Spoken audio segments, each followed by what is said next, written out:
BiffNet Studios World Headquarters in Spring, Texas, it's Barry on Deck, hosted by former ESPN Houston radio host and stand-up comedian Barry Laminack, starring Oliver the Cat. Written by Barry Laminack, produced by Barry Laminack, directed by, you guessed it, Barry Laminack, featuring sports, entertainment, special guests, film sessions, and some drinking. Okay, a lot of drinking. Viewer discretion is advised. And now, here's your host, Barry Laminack. What's up, you damn dirty deckheads? Welcome to Barry on Deck. I am your host, Barry Laminack. Thank you guys for being here. Today is Tuesday, October 4th, 2022. And this is episode number 555. Barry on Deck. Why did the intro sound so low? Why do I sound weird? Everything's weird and awkward. Let me refix these. Hold on. How refix? Is that that's not a word. Now we're just making up words. Refix, that's not a thing. Welcome to the program. Welcome to the show. So much to do, so little time. So many whiskeys to drink, so little time. What's the damn? Why is that thing still up? I gotta take this little bar down here. The little bar ain't doing shit no more. Podbean is going. Twitch is a rocking. Oh, I didn't pull up the chat. Shit, that's my bad. I'm like here. This is weird. Let me turn this off. That might be part of the problem. What? Unable to connect to Twitch chat. You bitch. Why are you doing this to me? Can't connect to my own chat. That's not good. Does it sound weird to y'all, by the way? Does it sound awkward? Is the volume okay? I feel like something's happening here. Okay, that's not really what we wanted. Let's see here. All right, I got my slides made. It's a fantasy update today. We have a busy show. I'm sorry, guys. I'm a little discombobulated to start the show, as if that's anything new. Today's the 4th. Got to get the slides ready. We didn't get to it yesterday. We're going to do a film session. More fighting in the stands. When are you people going to learn that we love this? Thank you guys so much for not being able to hold your liquor, for fighting like children in the stands and making yourselves look like fools for our entertainment. We have a film sesh. This is going to go down. Yeah, we're going to get to it. I've got fantasy updates for you. We've got to talk about Monday Night Football. Basketball season has started, so of course we're not going to talk about preseason games. I mean, we will a little bit. I've got NBA GMs and who they're picking and this, that, and the other. So we'll do a little bit of that.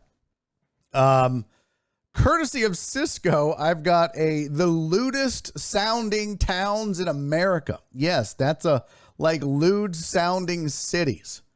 We'll see if you guys can come up with your own or if you have any, I guess. So we'll do that as well. And just, you and me hanging out, kicking it for 3 whole all right, 2 hours and 15 minutes, 45 minutes, 2 hours and 45. I know how math works.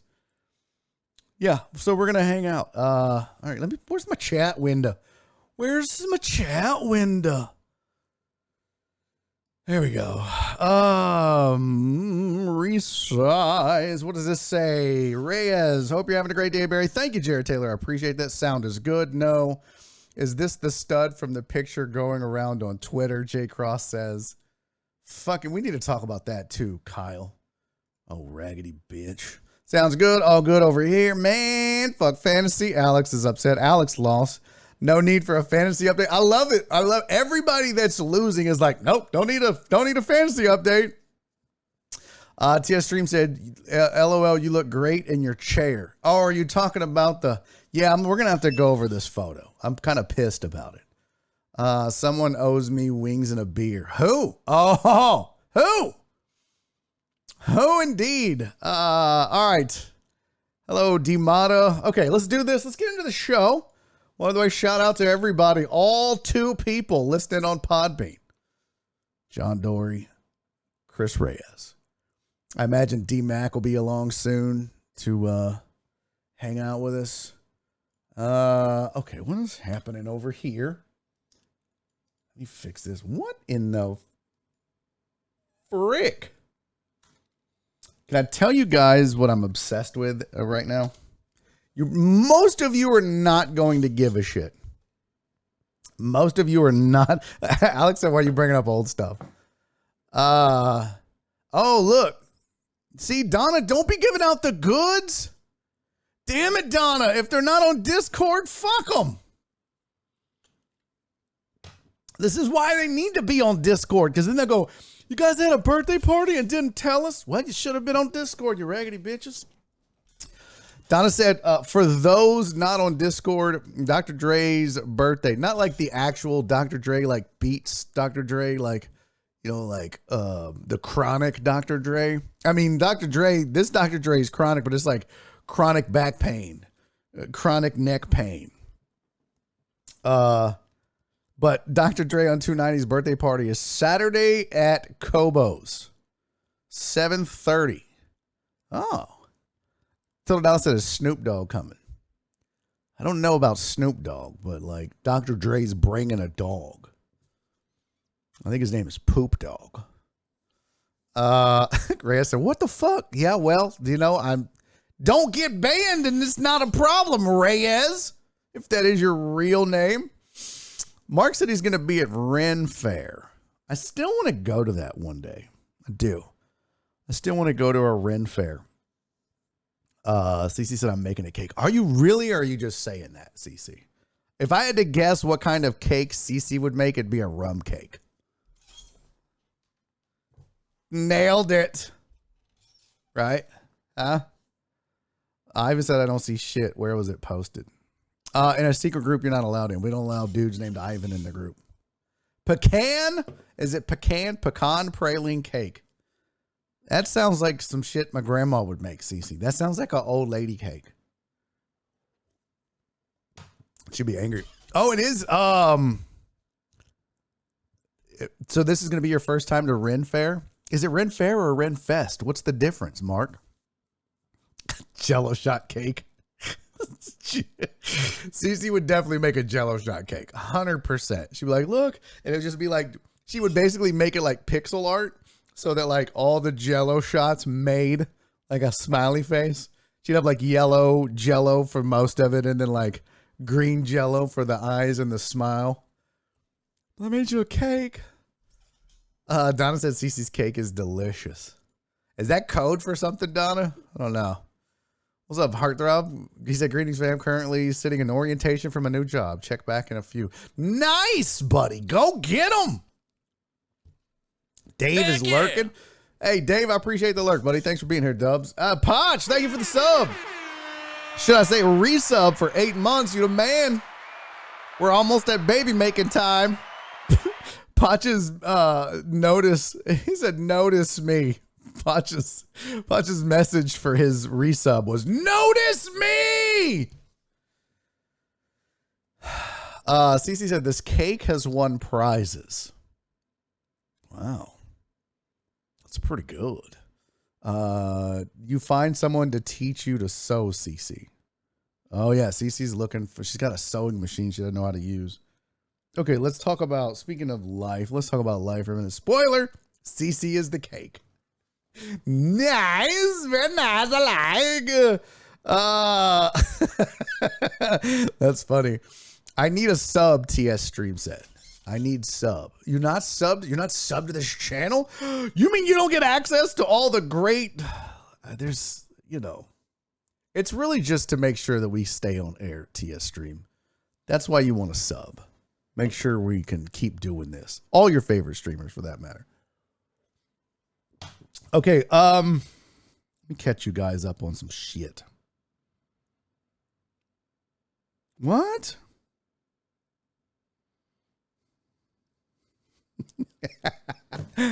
I'm in trouble with Joel now. Let's see. Where am I at? Hold on. Okay, I don't need that. I can close that window. We're good. We got the window. Everything's good. Oh, I got to make my slides. Shit. I mean, I made my slides. I just got to get them in position for the fantasy and the headlines. But let me tell you guys one of the stupidest things that I'm working on. This is what. So this is crazy. All right, squirrel moment. I have a therapy just about every Tuesday, almost, right? I talk to my therapist, and she's kind of helping me deal with things, and life is difficult, man. And I never realized, I never was the guy that was like, oh, mental health awareness. And I was like, that shit it's all in your head. Wait a minute. Mental health problems? That's all in your head. That'd be a good shirt. But I think, the whole radio thing kind of fucked me up. So, just dealing with all of it in life. And it's funny, I won't name who, but a deckhead hit me up one day and was like, you know what? You have ADHD and here's all the signs and symptoms. And I was like, no way. And I was like, oh, I do all that. So then talking to my therapist, she's like, oh yeah, you have ADHD. Classic. And one of those things is like burnout on something, right? So, one of the things that I have to do for this show, which I'm terrible at, and for comedy, is you got to constantly be making content and uploading it. Well, one, I make content every day. I do this show. I make 2 to 3 hours worth of content every day, and sometimes more. But then I'm supposed to take it and make videos and post on that, blah, blah, blah, blah, blah. And the same thing with stand-up. You know what I mean? You were supposed to take your stand. So I was gung-ho, as you guys know. I was like, I'm going to make videos. I'm going to do it. And I did. I was relentless for weeks. And the shit just got exhausting. My ADHD kicked in, and it was like, I don't want to fucking do this no more. So I kind of just stopped like all last week and a few days before that. And this kick I'm on now, it's typical. She's like, you like this your whole life, right? Like you would do something, you'd put your 100% into it and then get bored. You probably get good at it and then get bored and go on to the next thing. I was like, oh, all the time. So the thing I'm kind of on right now is my distraction, so I don't have to make videos or do anything else, is I'm trying to code this data sheet using ESPN's API. And some of this is not going to make any sense to you guys. Basically, what this means is ESPN publishes statistical data through what they call an API. In fact, you know what, bitches? I'll show you.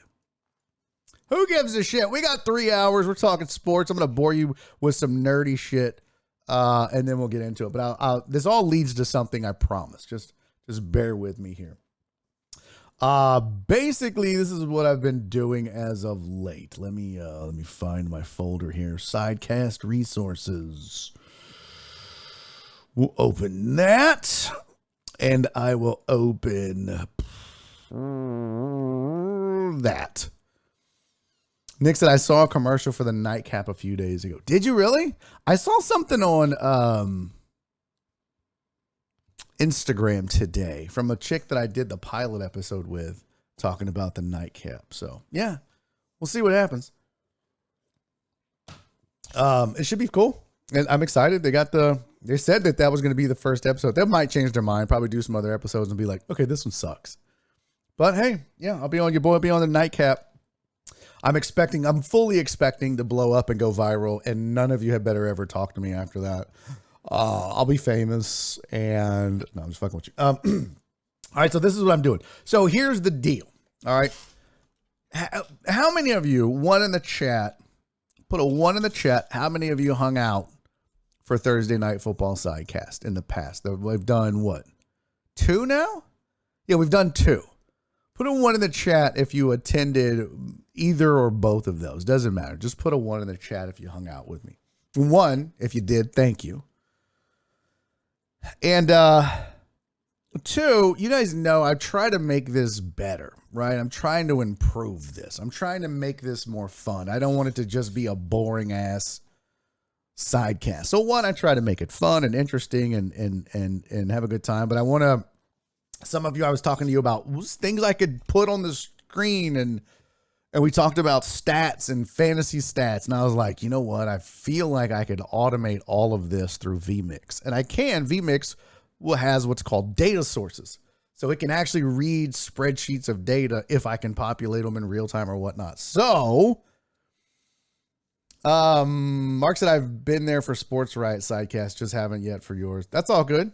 What's up, FJ? FJ said, what are we voting on? I just asked everybody to put a 1 in the chat if they hung out on a sidecast before. Yeah. Nick, that's a really good idea. Nick said you have to teach everyone how to get to the trivia shit this week on this show. That's a really good idea. Maybe Thursday we'll do that. CC said, I feel like I'm a 1. Did you watch, CC? Did you hang out for a Thursday night football game? I think you were at the last one, right? I don't remember. Mark said, oh, I guess I was there. Yeah, that's Thursday night sidecast. We were watching football together. So, nonetheless, what I'm trying to do is what I'd like to have is, I don't know if I showed you guys the player cards that I made. Oh, I did. I showed you on the sidecast. But I've made these player cards to be able to put on screen. For example, I'd like to be able to like throw this bad boy up on the screen, and that would show you, and I could even rotate it or whatever, but that would show you basically, all of his stats for the game or maybe for the year, whatever. Right. So we could, hold on. Oop. Yeah. So that would pop up and you'd see 2 of stats, either, his yearly stats or maybe live in game. That's possible too. But all these numbers that you see could be programmed, because if you check this out, this is pretty dope here. This is pretty nifty. ESPN has what's called an API, an application programming interface. Mark said I scored minus 69,000 in trivia. Oh, damn, 69,666. I like Satan. No. Concussion. Damn! Nick, you raggedy bitch. That's the funniest thing. Oh, my God. Go home, everybody. Nick just won the chat. Nick Gamboa just won the chat. Everybody go home. Everybody go home. Nick won the chat. Holy shit. That is outstanding. Donna said I missed the directions. Yeah. Make them learn the hard way like we did. Just like, don't make it easy on them. Oh shit, we have a Jamal sighting. Holy shit. Justin Swinny Poo, what's up, fam? Good to have you back, my friend. Justin said, well, it's groovy, gang. Happy to be able to join live with you guys. Replays don't hit the same. Yeah, and replays might be going away. That's one of the things I'm considering, is just not putting the whole show up on YouTube anymore. It's becoming a pointless endeavor. So we'll see. Because you can still watch the videos on here on Twitch for like 2 weeks, and then they just go away. And that's fine. But welcome back, fam. It's good to see you. So here's the deal. ESPN has what's called an API, application programming interface. This is going to get nerdy for a second, but I'm sharing it with you. So there's this list. It was on GitHub, and they've got all of these all of these links go to data. All right. And this is all just football. So for example, these are all a link to all the teams that they have data on, but this is all done in what's called JSON, or you'll hear some people call it JSON or JSON, but it's just data, right? So for example, let's go to a team link. Let's see. Let's go to, hold on. Let me find a team link. Damn it. Where was it? That's athletes. No. Oh, where's a team? Here, you know what? We'll go to teams, and then we'll go, that's the API. There you go. All right, so this is a link to a team. This is a link to the Falcons. So this is all of this information they have stored. Now, what's crazy is they do this for teams. They do it for players. In all the sports, too. So football, basketball, baseball, soccer, hockey, golf, UFC, All of this is out there that could be used. The data exists, right? So in this case, you look at all this and you're like, what in the hell is this? So it's got like a team ID, and it's got the name and the display name and their color schemes. It's got logos, and then each of these is a link to other info. Like you can get a link to, let's see, you can get a link to all their athletes. So this is all of the players on the team. And then you take that link and you go one deeper, and this is D. Alford. And then all of his stats and links are in here. So it's just this big ass database of stuff, right? So what I'm trying to do is bring all of this data into this spreadsheet, for example. So right now I've got all the players and their IDs, but I also have like all the teams' IDs. And what I'm working on is bringing all of this data in so that I can not only make this stuff and be able to make it for the show, but then I can pull in live data. Some guy's kind of already done that part though. He's got live data. Let's see. Where is it? He's got the live data. He already made this sheet, which is pretty dope, by the way. This is the sheet he made. Hold on. So this has like week 4, week 5. It's got all of the scores. And it does like updates live. So this is what I'll be pulling my information from on Thursday. As I'll be pulling live data from here. It's got the clock. It's got the quarter. It'll have the possession arrow, all that shit. And it's pretty dope. It's pretty cool what he did. So I'm kind of expanding on it, and I'm trying to get players and team data. And so this is what I've been obsessed with. All of this scripting you're about to see is the shit I've done. So this is like to get the player info. No, that's to get the player IDs. This is to get the actual info for the players. This is to get the team info. And it's just like, this is what I've been doing. Now, this is a lot, right? But it's for me, for a nerd like me, it's fun to figure this stuff out. And all of this that you see on your screen right here, all of this basically translates to what amounts to this right now. That's what all that did, is it went out dynamically. Now what you have to do is, so this is the function name, get team info. And that ID corresponds with the team ID. So for example, if we wanted to get all the Dallas Cowboys information, we would need to use ID 6. So you come up here and you put a 6 in and hit enter. And it goes out and gets all the Cowboys information, right? Now, this is like very preliminary info and stuff, but it gives you, so it's got like their team colors and their alternate colors. It's got their record. It's got their turnover ratio, not ration. I've spelled that wrong. But they're a +2 turnover ratio, which is tied for 6th best in the league. And this is me messing with something. So this is what I'm going to be using on Thursdays to do the show. Now, Wallace brings up a great point. Wallace says, so you're saying it takes a ton of work to do this show? No, Wallace. What I'm saying is I'm burying myself in something like this so that I don't have to do actual work for the show. I know that sounds weird. It's such an ADHD thing to do, where I'm like, you know what? I enjoy coding. I enjoy learning to code. I enjoy figuring stuff out. Like, how can I make this work? So that's all I've been doing, instead of making videos for comedy, instead of making videos for the show, instead of doing all of the millions of other things. I've been billing. I got sponsors I need to be. I've just like, I don't want to do any of that. I just went like childlike. Like, I don't want to do any of that shit. I just want to make this code and make it work so that when I put up that pretty little template on screen like that, it's all auto-populated. I'll be like super proud. And most of you won't give a shit. And that's okay. That's okay. And that's fine, because I want to be able to populate all kind of shit and just have fun with it. So this is where I'm at right now. I'm just like, I can't do it anymore. I can't do the videos and the grind and all that bullshit. So like, first I made the player cards, and then that's when I got the idea, you know what? I'm going to automate the entire sidecast.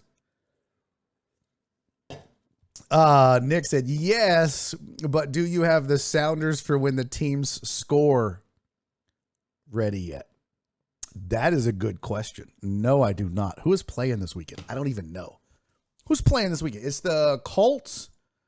Is it the Colts and the Broncos? Broncos better not be nay. If you don't know what they're talking about, you needed to watch the last sidecast. Who was it? VB had the idea for, like, instead of a cannon when a team scores, pow, you get a sound that their mascot makes. So when the Dolphins scored, we had a dolphin sound. I wonder if I still have it. Do I still have it? I don't think I still have it. But we had a dog. Don't tell me I deleted it. No. We had a badass dolphin sound for when the Dolphins scored. And then when the Bengals scored, we had a mean tiger sound. But then if they kicked a field goal, it was like, meow. It was pretty fun. Most of you were there. Well, a lot of you were, not most. Just use Flipper for every touchdown. No, we're not going to do a Dolphin. So the Dolphin sound was great. Yeah, it was a lot of fun. So yeah, Colts and is it Colts Broncos? That's going to be interesting. How do you determine the difference between a Colt and a Bronco? I don't know. I don't even know what the difference is. What's the actual fucking difference between a Colt and a Bronco? Let's Google that. What is the difference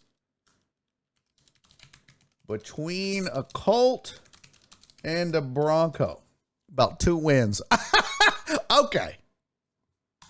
That's the difference. Let's see here.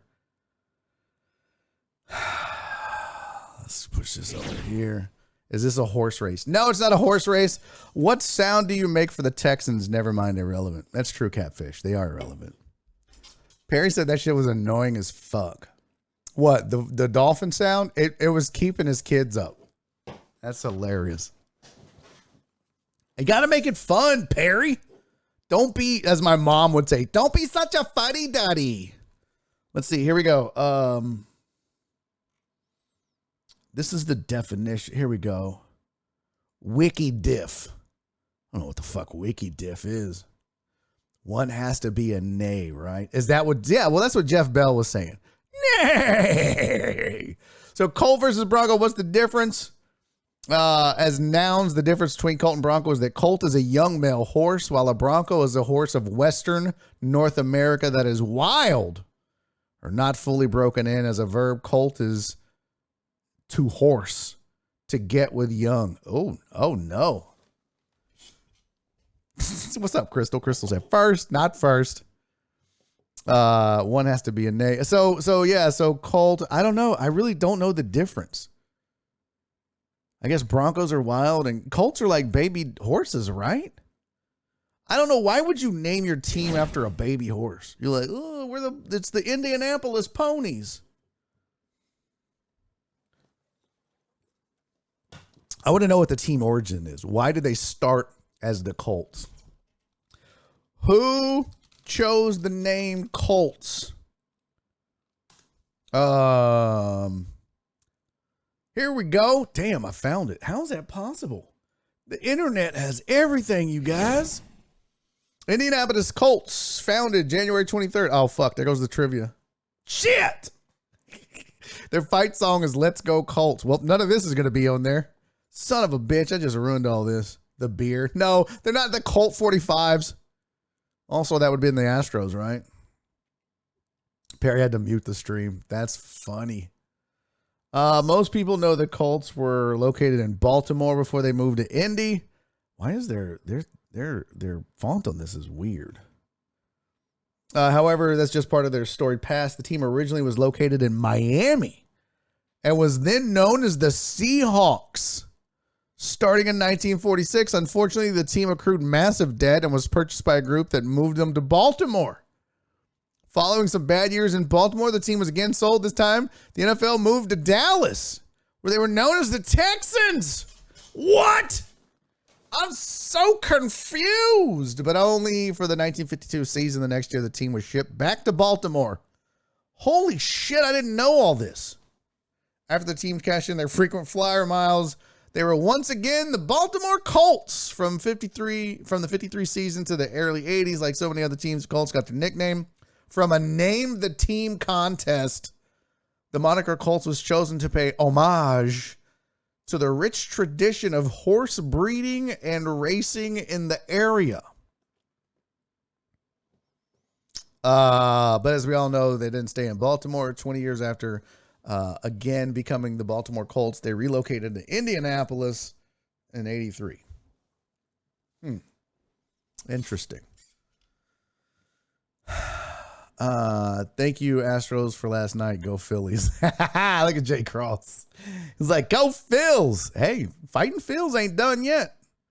The Bills were named after Buffalo Bill Cody, says Jeff Bill. I don't believe that.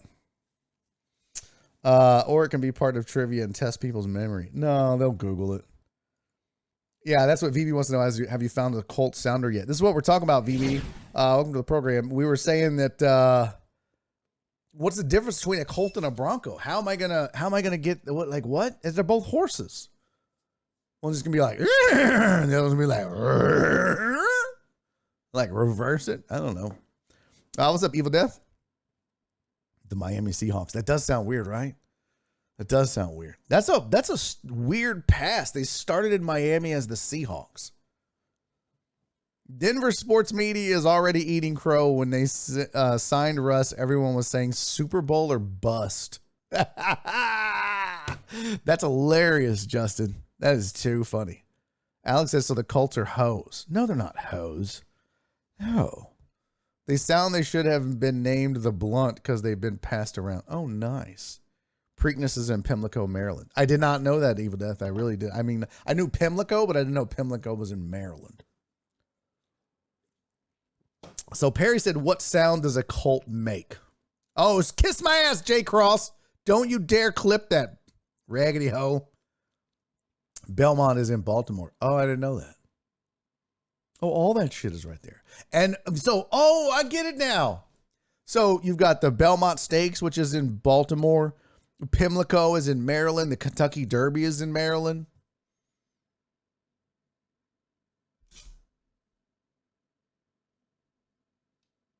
I get it. Evil Dead said Belmont's in New York. Well, what the fuck? Pony races. Okay. So let's Google now. What does a Colt sound like? Oh, well, you know what? Maybe I'll do the Colt 45 gun or a beer. We could do a beer sound like Donna suggested. Donna, were you saying beer sound or no, LOL, clip that one. Kiss my ass. Horse. Oh, here's a horse whinny by a Marwari Colt. What? A Marwari what? A who the fuck to what? Let me see if I can make the sound for you guys. No, I'm not going to make the sound. Let me see if you guys can hear this. Probably not. I've got everything all screwed up. I got all the internals all jacketed up. But this is supposedly a horse whinny. Good tabs. Let's see. I need number 18. Number 18. Excuse me, number 18. Where are you? Oh, there's no audio for that. Go figure. How come this doesn't have audio? Why doesn't this have audio? I think this should have audio. So a browser resource can't have audio? Well, that's the dumbest thing I've ever heard. Let's see. Hey, you guys can't hear that. Huh? Oh, shit. Oh, my God. It sounds like my ex-wife when she was hungry. Oh, my God. All right. We gotta snag this. It should be the sound of a movie truck in the middle of the night. Oh, Mark is so bitter. No, Wallace, the Kentucky Derby is in Maryland. That's why. Wallace, trivia question. Are you ready, Wallace? You have 3 seconds. You ready? I'll give you 5 because of the chat delay. Here's your trivia question, Wallace. In what year did they fight the War of 1812? Was it 1815, 1817, or 1819?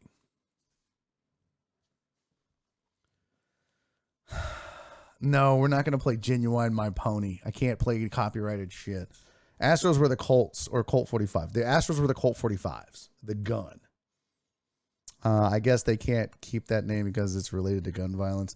I don't know why they changed it because of the Astrodome and NASA and all that shit coming in. Correct, Wallace. 1819 is correct.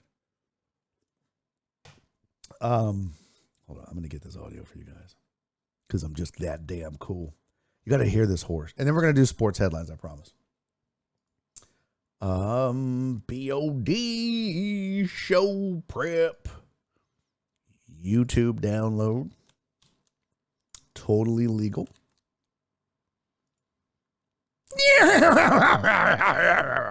I just want the MP3. I don't even need the Bitch, get out of here. I don't need all that. Just give me the sound. This is a minute and 35 of a horse crying. What's up, Stephen Luther? All right, that downloaded. Let's throw this bad boy over here. This, my friends, this, ladies and gentlemen. Oh, Lord Jesus, excuse me. This is the sound of a colt.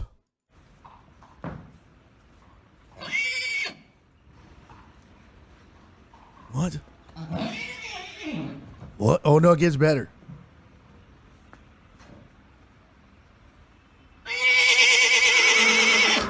Touchdown, Indianapolis! That should be the touchdown thing, right? Hell yeah. That should totally be the touchdown thing. Oh my God, that's ridiculous. That is ridiculous. So yeah, that might be, sounds like bacon. It does kind of sound like a pig. It kind of does, but that's a real ass horse neigh. Now watch me whip. Now watch me neigh neigh. So I'm going to have to come up with that. Dimana said that sounds cool. No, it does sound like my ex-wife when she was hungry. Do they have like an old school fight song? They do, according to that one thing. Let's see. I wonder if that's on the YouTubes. What is the Colts fight song? Good idea. But I think it's copywritten. I'd be willing to bet you. Baltimore Colts fight song. All right. Let's go. Let's see what it sounds like. Hold on. Come on. Oh. What? It sounds like the president's coming in a room. Hold on. Let me get this shit now. This is ridiculous. Ivan, thank you for the 100 bits, buddy. Appreciate you, famo. All right, so this is okay. If I get a copyright strike, this is all you guys' fault, okay? I blame you guys. But we're going to play the Colts fight song. This is Johnny Unitas. All you dames and broads and fellas out there, all you slicks, all you, I don't know. Did they used to call people slicks back in the day? I don't think that's a thing. I think I just made that up. Show and folder. Okay. So here we go. I'm gonna put a Colt in it just for the sound. But yes, so to answer the question, I think it was Amos. I did find the old school Colt fight song. I hold in my hand on tonight's top 10 list the old Colts fight song. It sounds weird. So, Whippersnappers. That's a good one. Give like 5 seconds. No. We're going to run this bitch. If you want a horse sounder, just tell me to speak. What? Just put windows up in the car rider. What? Oh, in the car rider line. Don't want to get caught off guard. Oh, Ivan, you scary bitch. Hey, everybody, this guy is wearing pantyhose. Not that there's anything wrong with that.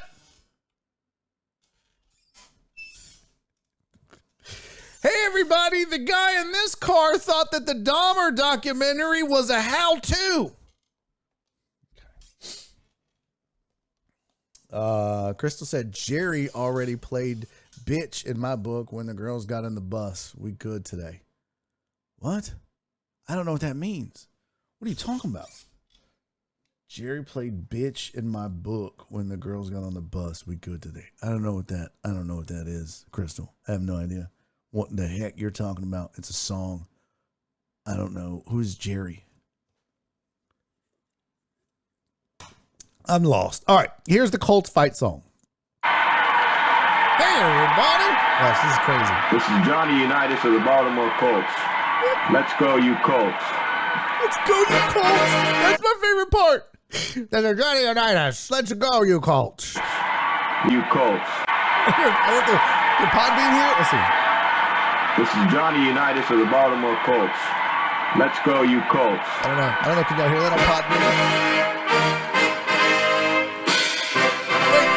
Why did that start off like Christmas tree? Oh, Christmas tree, right? Oh, Christmas tree. What the fuck?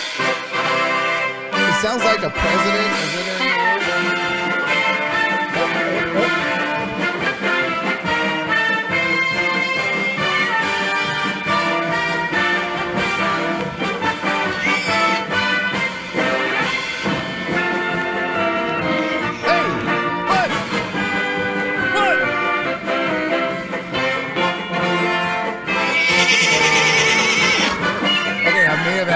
Sound effects just there.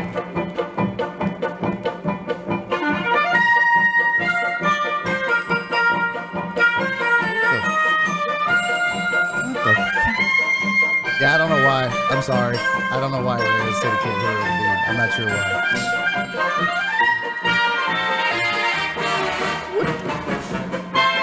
There's no lyrics?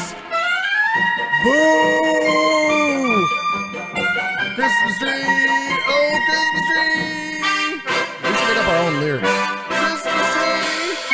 Fuck Colts! And the song. Hey! This is terrible. This does not sound like the Oilers fight song. At all. This sounds nothing like the Oilers fight song. This is bad.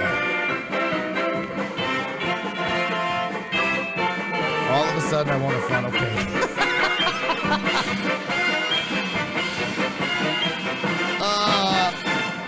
One Deep said this is better than the birthday song, and he's been blocked now. Kiss my ass, One Deep. I'd rather hear the LSU fight song. No, please put the birthday song on. Yeah, you know what? That's what you get. You talk all that shit, and man, I hate to tell you, fam, but.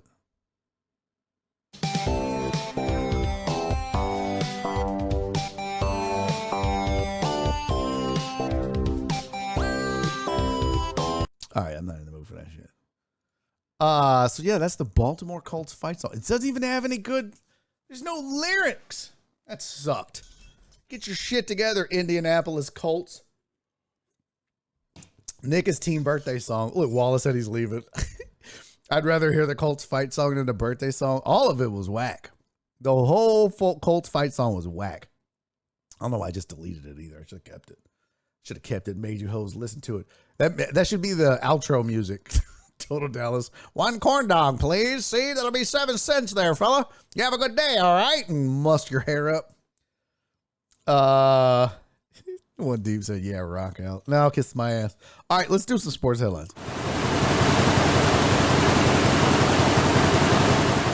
All right, see, hello, dames and cats and kitties and cool cats and hipsters and I don't know. What's up, Scooby Dog? Good to see you. Scooby Dog gaming in the building.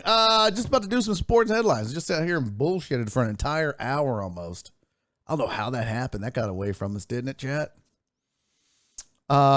Is that your current, if that is your current name? Oh, that's true. Someone remind me in a couple of weeks before the Bears Thursday night game to get them to play their fight song. I mean, I guess we could run through all the fight songs, I guess. I don't know. Clay Walker's football time in Houston. No, that's not the Oilers. Oh, I'll take the Oilers fight song all day. Fuck Clay Walker and that song. I never want to see him at a Texans game ever again. Scooby Dog said my Ravens blew it. Yeah. Big time. Big time. But I guess you take solace in the fact that you were in it. You hung in with what many think might still be the best team in football. So, moral victory, does that help? I don't know. It shouldn't. All right, here's your sports headlines for the day. Jerry Jones doesn't rule out Dak in week 5, but he said that his grip is still an issue. As you know, he's got the thumb injury, and it's the Cooper Rush era until Dak comes back. And if he gets his job back, maybe Dak just got Wally pipped. Say it with me. It ain't happening. Cooper Rush is not replacing Dak Prescott. I saw somebody say, there's 40, I'll give you 40 million reasons why. Exactly. It's not, I mean, so I guess though the question is, if you're Dallas, do you look at a team like Carolina and go, hey, you want a third quarterback that probably won't do shit? Send us some picks and we'll send you Cooper Rush. You can get rid of at least Baker, if nothing. You know what I mean? Like you can find a team that maybe needs a quarterback. Rarely, if ever, does this happen. I'm trying to help me think of a good instance of this, chat. Let's put our collective big sports brains together. Who is the last backup quarterback? Now, let me preface this, chat. Not a quarterback that was drafted to be the guy, right? So you can't say Kenny Pickett. You can't say Josh Allen. You can't say Aaron Rodgers, right? Like Matt Castle is probably more in line, but what's the list of backup quarterback? Actually, you know what? Not even Matt Castle. Give me at least one, if not two, backup quarterbacks that took over or won a job and never looked back. Nick Foles is a pretty good one, Jay Cross. Ooh, Kurt Warner. But didn't they bring in Kurt Warner because of injury? But you're right. Kurt Warner is a good one. No. Now, Garoppolo total Dallas. Garoppolo was drafted as a backup, as the heir apparent to Tom Brady. And then they were like, Brady's never going to go away. We got to get some shit for him. So they sent Garoppolo to San Fran for some picks. All right, D-Mata's banned. Brady's a good one. Brady was drafted as a backup. That is true, Josh McCown. Stop this, Mark. Stop this right now. Jerry Jones is playing with fire is what I'm saying, says Alex. Cooper Rush for Davis Mills. No, I wouldn't do. No. Mark says, was Fitzpatrick drafted to be the man? But he was kind of like one of those backup guys that that's a good question. So Brady's probably the best example of a guy that was just like, whatever. We got him around. You know, we got Drew Brees. Not Drew Brees. Damn, what was his name? Who did Brady take over for? Why did I say Drew Brees? It's not Drew Brees. It was shit. Why am I drawing a blank on this? Bledsoe. I knew it was a Drew. Thank you, Crystal. Bledsoe. Yes, Bledsoe. So you were like, and there you go. The rest is, as they say, is history. And now you know the rest of the story. So we've named Tom Brady. Wasn't Russell Wilson drafted, though? I saw somebody say Russ. Wasn't Russ drafted to be the man, Sean and Jay Cross? Or was he not? Let's see. Russell Wilson draft. Oh, here's Russell Wilson's draft and combine profile. Oh, that should be good. Who are we throwing under the bus for how bad they missed on this?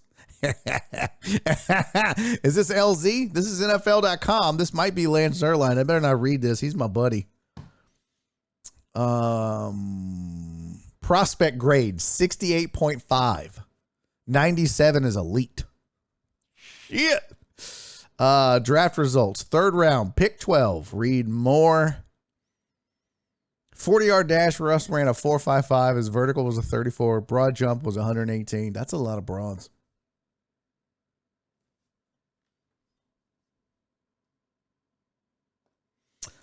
Three cone drill, 20-yard shuttle. Okay, no one gives a shit. Player bio doesn't exist. Here we go. Overview. Wilson is this year's big-time question mark at quarterback. Unlike those who have held this title in the past, Wilson is a stellar passer who shows arm strength and accuracy. When he's able to deliver the ball without a hitch, a transfer from North Carolina State over the summer, he has outstanding football intelligence. He's picked up the Wisconsin offense in a short time and was the opening day starter. However, at his height, teams will have concerns whether or not he can see to make the throws at the next level. He is a mechanical mover who has strong technique and leadership qualities. If Wilson was 3 inches taller, story of my life, short by 3 inches, there would be debate at the top of the draft as to where he fits in, but look for teams to take a flyer on him in late rounds to see if he can develop and outplay his size. Weaknesses are his height will be his biggest inhibitor at the next level and the largest reason for his late round value. It remains to be seen if he can throw effectively from the pocket on the next level. Okay. So his grade at 68.5. Wait, what was his grade? I guess that's 68.5. That means he was a first year starter, I guess is what they have him as. I don't know. So there you go. So I guess he was drafted. So we have Russ and we have, oh my gosh, I just accidentally stumbled upon the third round of the 2014 draft. The Texans, the year that Russ, this makes me angry. Never do this as a football fan. Colt McCoy, no. Brian Hoyer, no. Osweiler was drafted to be a starter. Yes. Rex Grossman, stop it, Mark. Stop it. Matt Flynn was paid a high price to be the starter. And then Seattle drafted him as the backup. Oh, gotcha. Yes, that's right. Well done, Jay Cross. Tony Romo's a pretty good one. Trent Dilfer, that's not bad, Scooby Dog. But Dilfer never, did Dilfer hit that? I'm looking for guys that make it to the elite level. All right, Alex, I'm about to slap the shit out of anybody else that names a raggedy ass quarterback thinking they're funny. The joke's old. We've named all the shitty Texans quarterbacks since 2006. Enough. Dilfer was drafted as a starter. Yeah. Steve Young. That's probably a good one. See, that's the problem is I can't remember that far back on some of these cats where they drafted to be a starter or a backup. Steve Young, pretty good. Grossman was Kyle Orton's backup. Halfway through, he took over and they went to the Super Bowl. You're going to sit here and try to tell me that Rex Grossman made elite level shit, elite level status? No, he did not. Yeah, we got Kurt Warner already, Nasty Nate. That's a pretty good list, though. It's pretty good. All of that to say, Cooper Rush ain't Tom Brady. Cooper Rush ain't Kurt Warner. Cooper Rush ain't Russell Wilson. It ain't happening.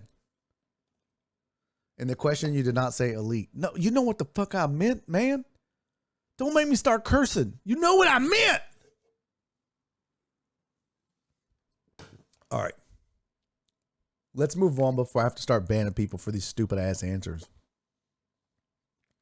I swear to you, D-Mata, slap the ever living shit out of you. Boy, this will make you angry. Look at this. Look at this. Look at it. You look at it. This is the third round of the 2014 NBA draft. With the 5th pick in the 3rd round of the 2014 NBA draft, the Houston Texans select DeVere Posey, wide receiver of Ohio State. Yeesh. When they could have had God Bless America, what? Oh, that's infuriating. That is infuriating. And look, then they get Brandon Brooks right after. Jeez Louise. Did I say NBA? Sorry, I meant NFL. My bad. You know what I meant. Good Lord. Let's talk about blown opportunities. I mean, look, anyone that, if you drafted, well, the Chiefs at the time, I don't know, who was their QB at the time? Were they still rocking with the Matt Castle? Brooks was a stud for the Eagles. Okay, well, he wasn't a stud for the Texans. He was all right. Boy, look at some of the names. Olivier Vernon. Nice. DeVere Posey. Jesus Christ. Dwayne Allen is a good get right there, right? A little bit, not bad. Tremaine Johnson, Josh Robinson. Oh, boy.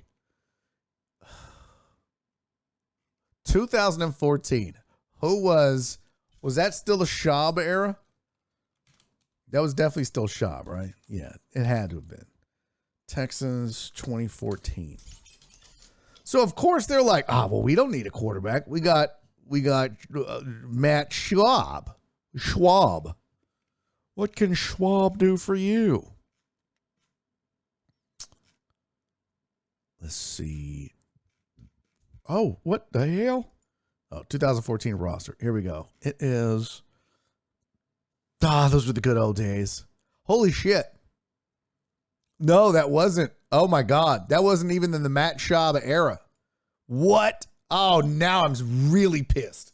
Oh, now I'm so pissed. Let me tell you, if you've ever wondered why I hate this franchise, if you've ever wondered why I hate the Houston Texans as a franchise and fuck them as a staff, record label, and as a crew, and if you're down with the Houston Texans, and fuck you too, this is why right here. Let's scroll through here. 1, Bill O'Brien. 9-7 AFC South champs. 2, look at this year's roster of people that threw passes. 1, Shane Leckler. That was a bit. Arian Foster, doesn't matter. This was the Fitzpatrick, Keenum, Mallett, Savage era. Look at that. You had Ryan Fitzpatrick, Case Keenum, Ryan Mallett, and Tom Savage on your roster at some point, and your dumbass franchise got DeVere Posey instead of Russell Wilson. What in the fuck? What did they get in round 2? What is going on? Oh my God. Let's just look at the teams. Let's just go teams. Oh, geez, this is so maddening. This is why I hate this team. No one said they needed a quarterback, really. I guess they're like, well, Fitzpatrick is our guy. They took Whitney Merciless first. They didn't have a second round pick, so they went DeVere Posey. Jesus. Oh, my God.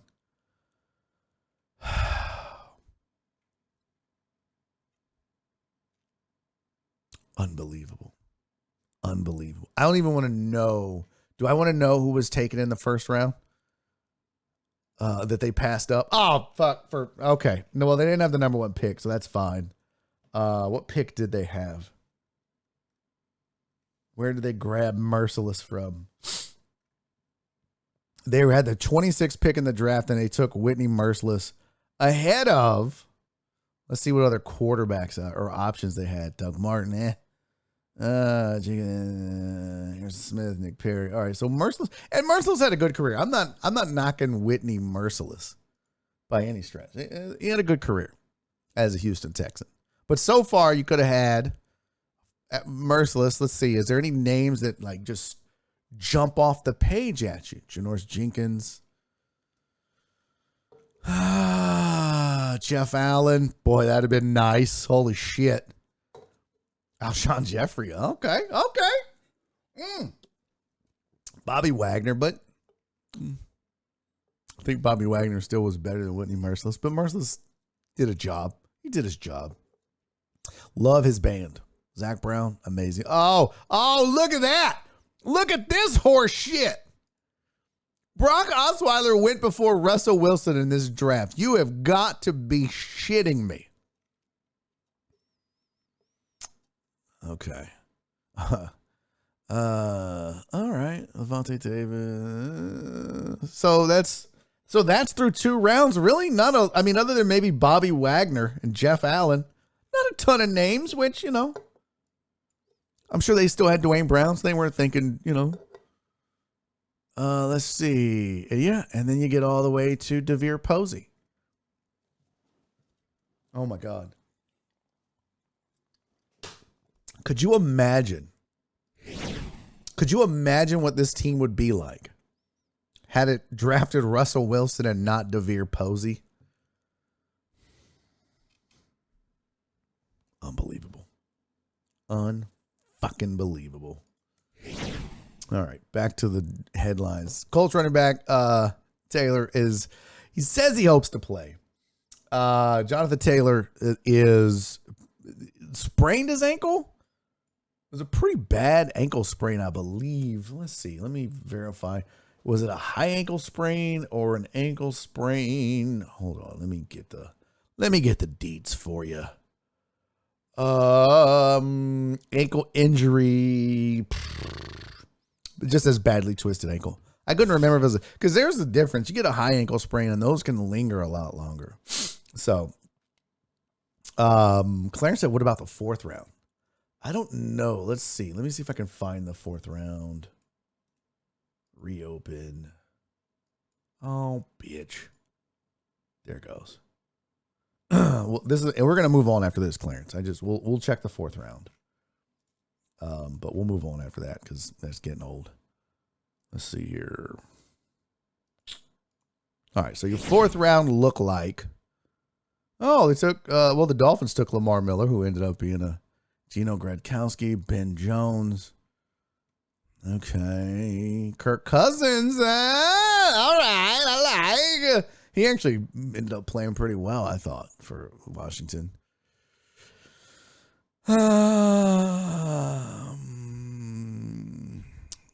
Rodriguez. Yeah, not a. Okay. There's a couple of okay names in here. Keyshawn Martin. Jesus. Oh my God. They took DeVere Posey and Keyshawn Martin in the same draft. Oh my God. Oh boy. Ooh. All right, well, there you go. There was your underwhelming 4th round.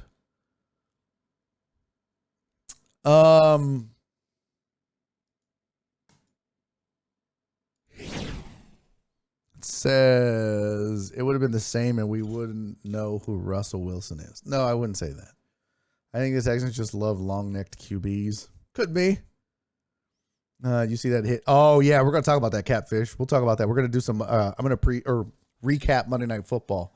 We'll talk about the hit. I want to show it, but I can't. But that shit was badass.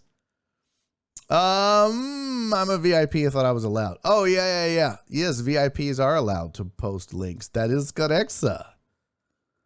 Cousins was drafted to back up RG3. Oh, so there's a good one to add to the list then, Total Dallas. I mean, I'm not going to put him in the same elite level as Brady and Steve Young. I think we added to that list, and Kurt Warner. But yeah, that's a good one too. Uh-oh, what happened? Remote host said, oh.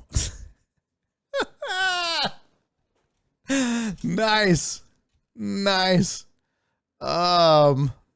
No clips from last night, please. Did you get your ass whooped because of last night? Oh, Poch said Nightbot deleted it. Oh, really? I know I see it. I see it in my thing. I wonder why my Nightbot deleted it. What are you doing, Nightbot?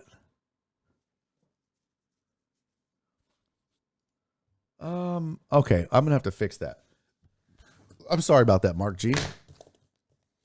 God damn it, Nightbot! You dumb bitch! Let me put this on a list of shit I'll never get to. Nightbot deleting links is not okay. That was automated, Chris. Don't come over here and start trying to start a turf war.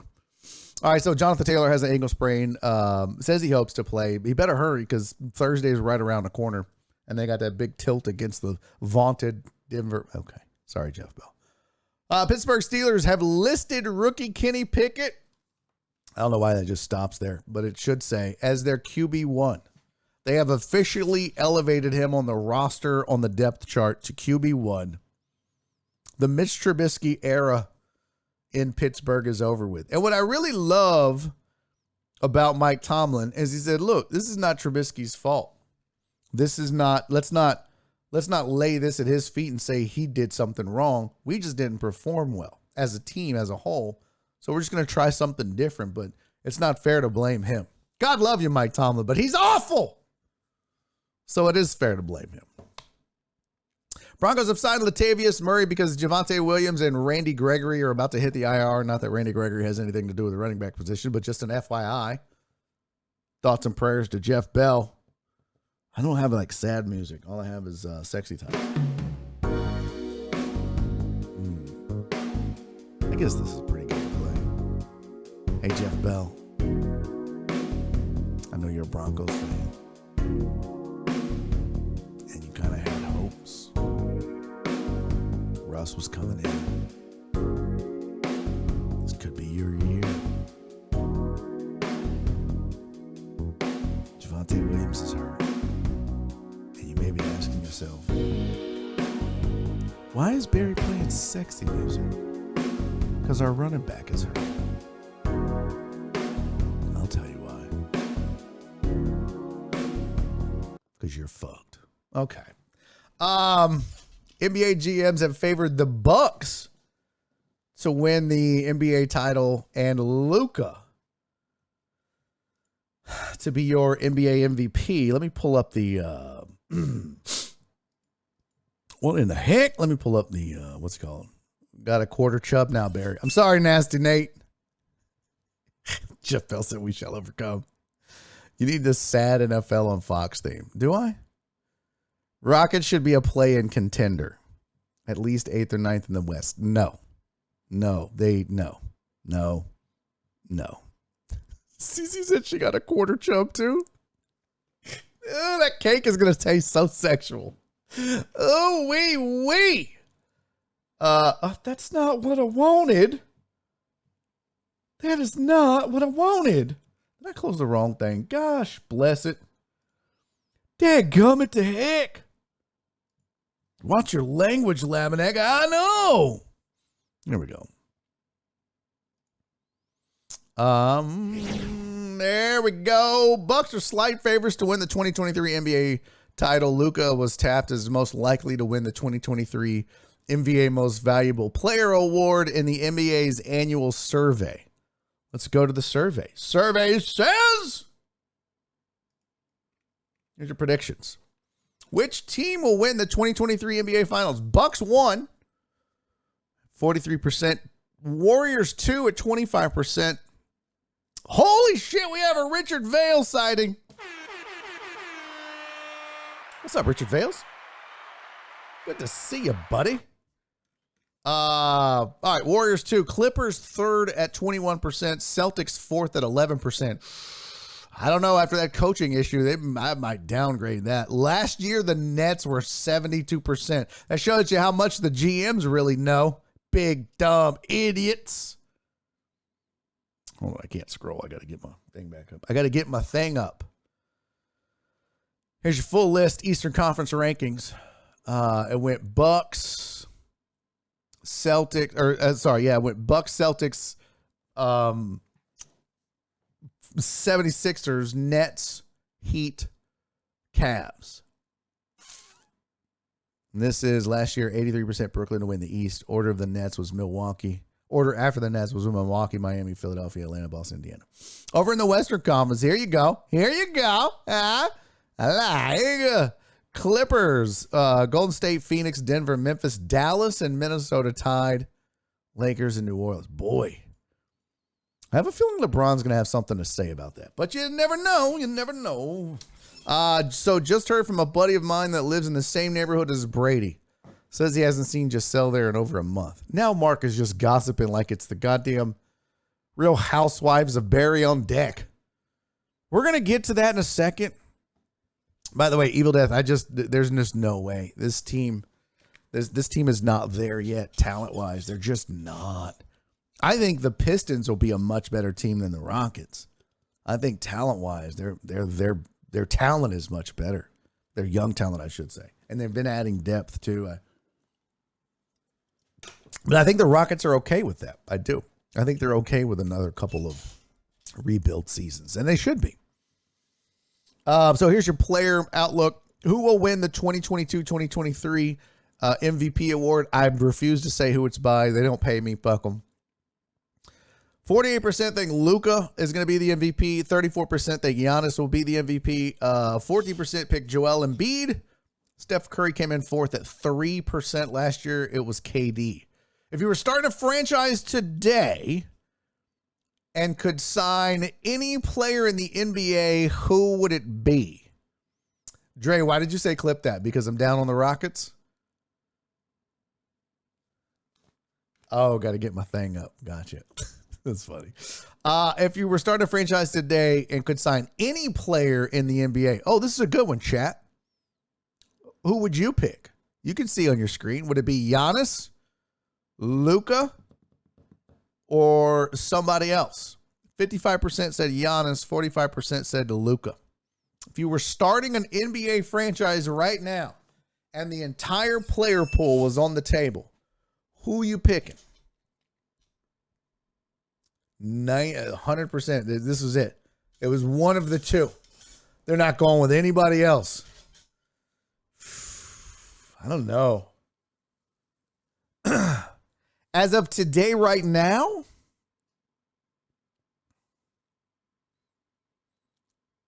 hear me out. Hear me out. Alex said free agent or draft. Bro, it's any player in the fucking NBA. Why are you complicating this, Alex Villanueva? It's right there on the screen. If you were starting a franchise today and could sign any player in the NBA, who would it be? Any player. You don't have to be a free agent. I don't give a shit. Any player. Oh my God. Why are you complicating this? Hear me out, chat. Am I crazy? Am I a wild person? How old is Ja Morant versus Luka and Giannis? Ja Morant is 23 years old. Luka Doncic is 23 years old. Well, that settles that. I'm going Luka. I don't know why I thought Luka was older than that. I thought Luka might have been like 25, 26. Excuse me. Giannis is 27. That's why I thought Luka was kind of a year or two behind him at the most. So my thought process is, boy, Ja Morant, as young as he is. Whew. But if Luka and Ja are the same, yeah, I'm going Luka all day, every day. 23, so young. Oh my God, so young. Celio said Luka is like Justin Herbert. Lots of height, but he ain't winning anything. Not yet, not yet, not yet. Dre said, you sound like a Harden stan. Silas is on the hot seat. Can you be on a hot seat in a rebuild, though? I mean, I guess Bo Porter was on the hot seat there at the end, but for the Astros. But I don't think Silas is on the hot seat necessarily. But I think they have to show improvement. And where I think they can do that the easiest is on the defensive side of the ball. I think they if their defense can improve, they'll be a lot better. and that'll relieve some of that pressure. All right, the rest of this survey: which player forces opposing coaches to make the most adjustments? Everyone said Steph Curry was 52%, Giannis, and then Nikola Jokic, Joel Embiid, and Luka. That's interesting. I would not have thought Steph would have been the man. But that lets you know how good Steph is. Which player is most likely to have a breakout season? Look at just what I was telling you guys. Evan Mobley, Cade Cunningham, Anthony Edwards, Zion Williamson. That's probably not a bad choice of the four, but everyone seems to think Evan Mobley will, and Cade Cunningham was second on this list. Detroit, keep an eye on him. Detroit's going to be interesting. I like that they say Ben Simmons is going to have a breakout season. What? More like comeback season. Who's the best point guard in the NBA? Steph Curry. Not even close. Hands down. Don't even ask. Who's the best shooting guard in the NBA? Devin Booker. Over Luka and Steph. How's that? That's weird. I mean, I guess it's just because there's no. Who's the best small forward? Kevin Durant over Jason Tatum. Yeah, I don't think there's any. What is Luka's? That's so weird. Who's the best point guard, shooting guard, small forward, power forward? And Luka isn't first on any of these, and he probably should be. Giannis is the best power forward, duh. Jokic is the best center. Okay, yeah, I don't disagree with that. Durant is the best small forward. I would agree with that as well. What is Luka's official position? Is it shooting guard? I don't know why I thought it was small forward. What is Luka's official position? What do they list him as? Point guard and shooting guard. I'm sorry, but I would take Luka over Devin Booker. No doubt. At shooting guard for sure. Point guard, I mean, look. Steph's got handles and all that, yeah, but I probably would take Steph at point guard. Although I'd probably take Steph at shooting guard over either of those guys. Yeah, in fact, you know what? I want to change my answer. If I'm picking on this list, I'm going Luka at point and Steph at shooting guard. There you go. Give me that. Which I guess is either way if you take Steph at point and Luka at shooting guard. But could you imagine Luka posting up other point guards in the league? So pretty. Giannis is more of a center than a power forward. I thought so too, but Joel Blank, my old co-host on The Usual Suspects, used to yell at me about that. And be like, no, he's not. He's a power forward. Okay. I mean, he plays like a center, though. All right, who's the best small forward? We just did all that. Highest percentage of total votes on, let's see, off-season moves I don't give a shit about. Rookies and internationals. Now you're just guessing. Who'll win the Rookie of the Year? Jabari Smith was third for the Rockets. Which Rookie of the Year will be the best player in 5 years? Paolo Banchero won. Chet Holmgren, too. He's just so skinny to me. I know Durant was, too. I just can't believe in this kid. He's rail thin. Jaden Ivey is third, and Jabari Smith 4. So it's going to be interesting. You've got, what is this? Which rookie was the biggest steal in the draft? Look at that. Detroit again, man. I'm telling you. Jalen Duren and Tari Eason. But, man, Detroit. Whew. You've got Duren, Ivy, and what's his name on the list there? What was it? Where'd it go?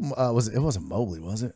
No, why am I drawing a blank on who the fuck it was for Detroit? Yeah, I can't remember now. Where'd it go?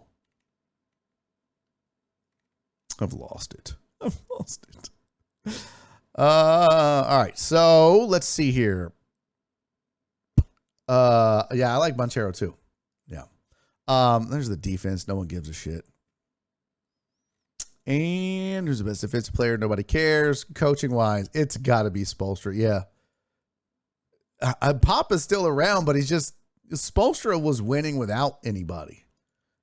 And then he got help. But I'm with this. I think Eric Spoelstra. The only reason I say no to Steve Kerr is if you watch what who took over when Kerr was out, and he went on to coach the Lakers. Why? I hate being so bad with names. I hate it. Former player, went to LA, head coach, but he took over there. Did great. Luke Walton. Luke Walton was his name. I hate him. I can't remember that.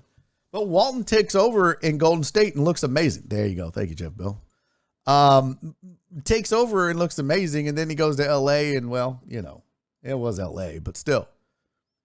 But I think Steve Kerr is a good coach, but I think he also benefits from having the greatest. Why are you Zing, Mark? Why are you snoozing? You don't like the NBA talk?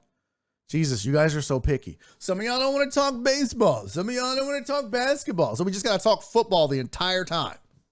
Hate you, Mark G. Hate you so much. Monty Williams probably deserves that. This one I just don't get. People love Ty Lue. I don't get it. I just don't get it. Best manager motivator, Steve Kerr, probably. Head coach makes the best in-game adjustments, Ty Lue. That's unbelievable to me. Which head coach runs the best offense, Steve Kerr.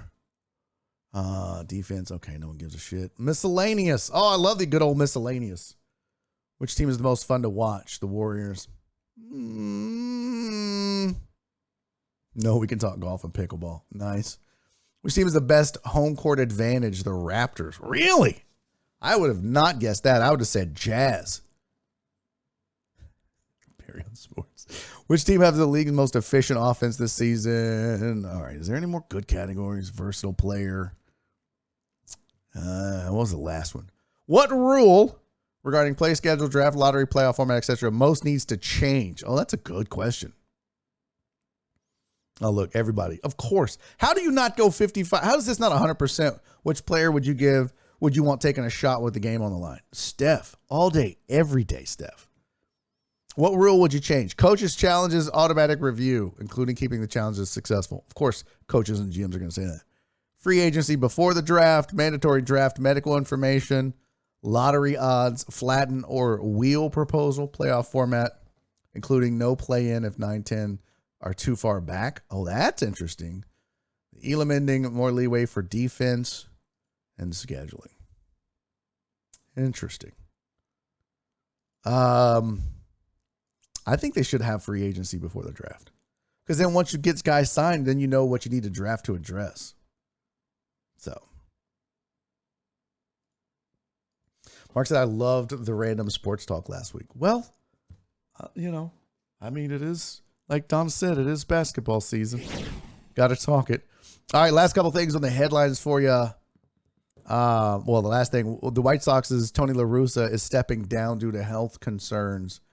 He's had like 3 major health issues creep up this year alone. I mean, the dude is old. I think that you gotta, come on, fam. You can't be falling asleep in the dugout. Whether that's, Ponch said he's like 546 years old. Yeah, exactly. Tony La Russa is so old that they accidentally tried to put one of his balls in the game. That's how saggy they were. They found one on the dugout. And they're like, oh, hey, here you go, ump. Like the ball boy took his nuts and ran them out there to the ump. The umpire's like, I'm not letting them pitch with these. Tony La Russa is so old, he helped Abner Doubleday invent baseball. Tony La Russa is so old. When Moses parted the Red Sea, he was on the other side managing the Hebrew baseball team. I don't even know who was on the other side. I don't know the Bible. I don't know that well. It might have been, I don't know, the Philistine. I don't know. You get the joke. Tony La Russa is so old. He was there. That got pretty racist. What? What got pretty racist? What? Nothing I said was racist at all. I thought Tony La Russa was dead already. Damn. He went to grade school with Virginia Buttonwheat. Tony La Russa's so old, he's Virginia Buttonwheat's dad. That's great. It's December 25th. Don't know it was. Is it December 25th? I didn't know it was basketball season. No, it's not. Tony La Russa's so old, he went to an antique store and they kept him. Okay, now you're just doing Andy Huggins jokes. Stop doing Andy Huggins jokes in the chat. Remember, Tony was manager in Oakland and St. Louis. Oh, yeah. Yeah. Of course. Who could forget he was a manager in Oakland and St. Louis? I don't know. Yeah, I don't know why Mark said it got racist. There's nothing racist about that. Why does ESPN keep forcing judges at bats on us during football games? I don't know, Sean. We talked about that yesterday. I bitched about it. It's stupid. No one gives a shit. He ain't breaking a Major League Baseball record. I don't need to see it. I don't need to see it. I don't give a shit. Number one, cool. Congrats on the Yankee record and the AL American League only record. No one gives a shit, though. Call me when he gets close to a real record. This is the equivalent of breaking in because Kevin Durant's going to break the Eastern Conference scoring title. Who gives a fuck? Is he going to break the NBA scoring title? If not, get off my TV. Also, if he wasn't a Yankee, I probably wouldn't give a shit as much. Tony La Russa is so old. When they were deciding for the first president, he threw a curveball and nominated George Washington. That's pretty good, Clarence. That's pretty good. At least you didn't steal the joke like Heartthrob did. Sandoval, why are you showing the angry face, buddy? What's that? What happened? Why are you showing the angry face? Oh, Jared Taylor's listening on Podbean. Look at that. Jared Taylor, Chris Reyes, Titan Hugo, John Dory. What, D-Mac Bell on us? He said, screw this. I can't hear this anymore. I'm out. Oh. Did I just cancel it? Oh, I thought I shut it down for a second. Whew. I was about to say, boy, there's going to be 4 angry people. Oh, fuck, the Yankees got it. Astros are the only big deal in the AL. Oh, no, I disagree with that. I mean, the Yankees are a big deal. But I don't need to see Aaron Judge's ABs. They're live right now, aren't they? Let's see. I should break in when ESPN does. We interrupt Barry on deck to bring you down shit. 5-4 Yankees, top of the 9th. Aaron Judge is still leadoff. That just amazes me. He has no home runs. He's 1 for 4. Whoop-de shit. Is he at bat right now? Oh, he's at bat right now. Oh, I hope he strikes out. Please, for the love of God. Oh, no, he's not even at bat anymore, is he? Is that our, oh, no. The play-by-play is behind. Okay, he's at bat now. I hope his stupid ass strikes out. Because they probably did break in on ESPN wherever they're at. Nobody gives a shit except Yankees fans. Cool. Good for you. All right. Dre took his son to the game to witness, quote, history. Oh, to the Rangers game? But he's, to see him break 61? I don't know if that's... I think it's a good excuse to take your son to a game and go up to Dallas. Oh, look at that. Did he strike out? Middle of the 9th. Fielder's choice. Suck it, Judge. Here's history for you. History of failure. What's up, Cisco? Cisco said, I'm back. I just finished judging wines. I'm headed back to Fredericksburg. That's dope. Glad I have Barry on deck, and the deck has to keep me company. Where were you at judging wine, Cisco? Look at Cisco. I love that you're killing it in the wine world. Trey said, fuck it, we gone. Ground it out. I'm out of here. You don't even want to see the Rangers bat? They might win. Okay. Let's all calm down a little bit. All righty. We got a film session. We got a town thing. Let's see. We have talked a lot of sports, folks. A lot of sports. It's been a very sportsy show. It's been the sporty sports show. Let me get this. I need to update you on the Barry on Deck fantasy leagues. But first, I got to make the slides. I mean, they're like made. I just need to put them together. Does that make sense? So I just need to add them real quick. So hold on. That's that. Oh, geez, Louise, why are you taking so long? And Dan's standings. Okay. So 2, 3, 4. All right. Nope. Son of a bitch. Son of a biscuit. Oh my God, why? What on earth is happening? Oh, there we go. The names are messed up. What's wrong with Mina? What happened to Mina? Poor Mina. Did you whoop his ass? Is that what happened to Mina? Love Willies, love Dex. Oh, what's up in the mud? How you doing, buddy? Good to see you. The Mud Gang is hanging out. That's dope. We're about to go over our fantasy leagues. This might get kind of boring for you. I hope you're not raiding because this is the worst time to be raiding. But here you go. Here is the Barry On Deck Fantasy League, starting with Dan Seafood and Wings League.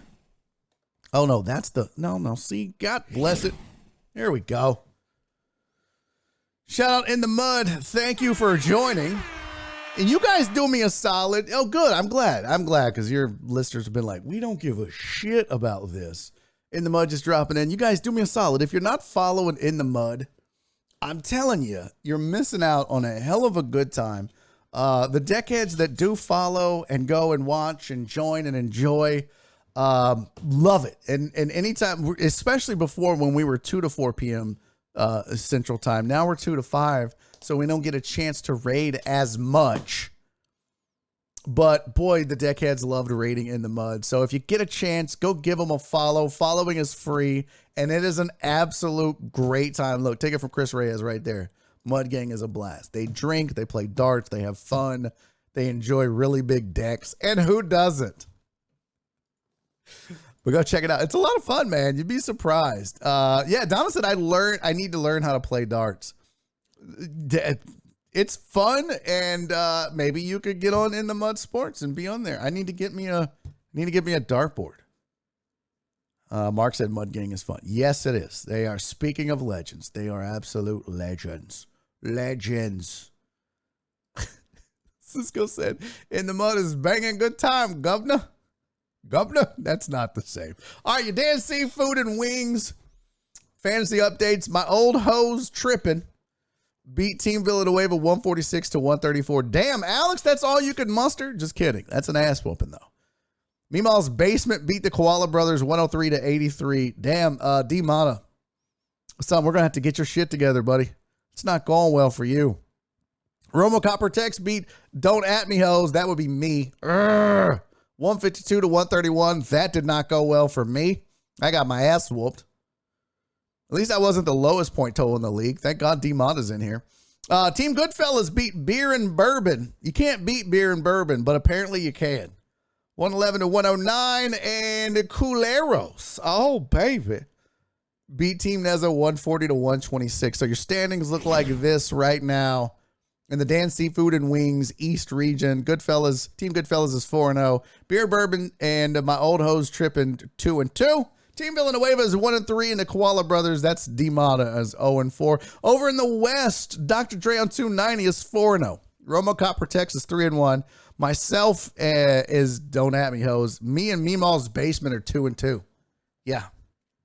And Team Neza is 0-4. So we got a pretty shitty league going, if I do say so myself. Excuse me, the Boiling Dragon League looks like this. Hold on. What the hell?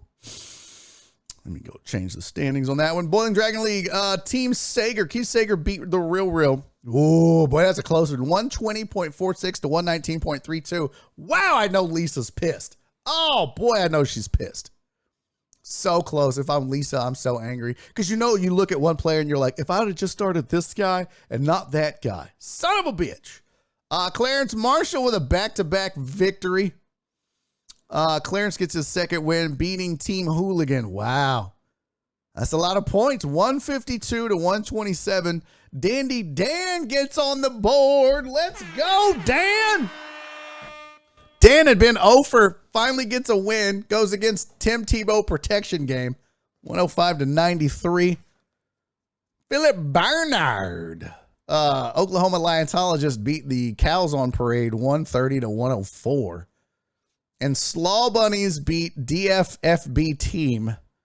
That's so many. I don't even know who that is. 167 to 123. I'm sorry, but if I score 123 points and I lose, I'm going to be kind of mad. I mean, I scored 130 and lost, but 167, that's high score right now, isn't it? I don't think anybody has, nobody in Dan's got that more than that. So your Boiling Dragon standings look like this. Team Sager 4-0. Real Real's 2-2. Josh's team is 2-2. Tim Tebow Protects is 1-3, along with Dandy Dan, who finally is on the board with a dub. Cal's on Parade with 3-1. The Liontologist also 3-1. The champ, Clarence Marshall, 2-2. The Slaw Bunnies are 2-2. And then UI, FBC, DT, FB, FBI, CIA, www.getanewfuckingname.com is 0-4. Online League number 1. Still brought to you by Dan Seafood and Wings and the Boiling Dragon, but just so we're clear. But this team didn't draft there. They drafted online. No, I can't host anymore. What? Chapo, why can't you host? What's up, Chapo? Why won't it let you host? Is that gone now? Is that a thing? We're no longer hosting? I know they talked about that going away. Did that really go away? What's up, QONVRI over on Podbean? Welcome to the show. This is a live show streamed on Twitch. The audio exists just for you guys to listen. So if you want to join us, come over to twitch.tv/Barry on deck. Hosting is dead. Damn it! No! I did hear that it was going away, but I didn't know that it went away already. That's interesting. So over in the online league number 1, the Biffnet Lovey-Doveys beat the Weather Guy 92-86. I guess Steven the Weather Guy didn't predict that was going to happen. Aha! Weatherman joke. Okay. Flatline. Bear Down beat the Jockstrap Bandits 159-146. Team Punishment beat Team Henson 131-123. CC beat Team Beast Mode 149-136. And the Black Sheep over there. Still don't see Black Sheep. I think he works early in the morning or at night. That sucks. But Black Sheep beat Slow White Bronco. Jeff Bell having a hell of a time. 113-86. So your standings. Hold on, I gotta get to it. What in the heck is happening? See, I told you I'm kind of disorganized right now. Your standings look like this. The Biffnet Lovey-Doveys are 3-1. That's Sylvia, I believe, right? Yeah, that's Sylvia. Jockstrap Bandits are 2-2, along with CC. Also 2-2. Steven the Weather Guy is 1-3, and Team Beast Mode is 1-3. Over in the West of Online League number 1, Black Sheep at 3-1. Oh, that's right. He was undefeated and then lost. So that's what. I'm sorry. I confused him with something else. Bear Down also 3-1. That's Mark, right? Mark G, that's you. Mark said, I'd like to thank TJ Hawkinson. Yeah. That was a high score for Bear Down. Yes, it was. Yes, it was. Yes, it was indeed.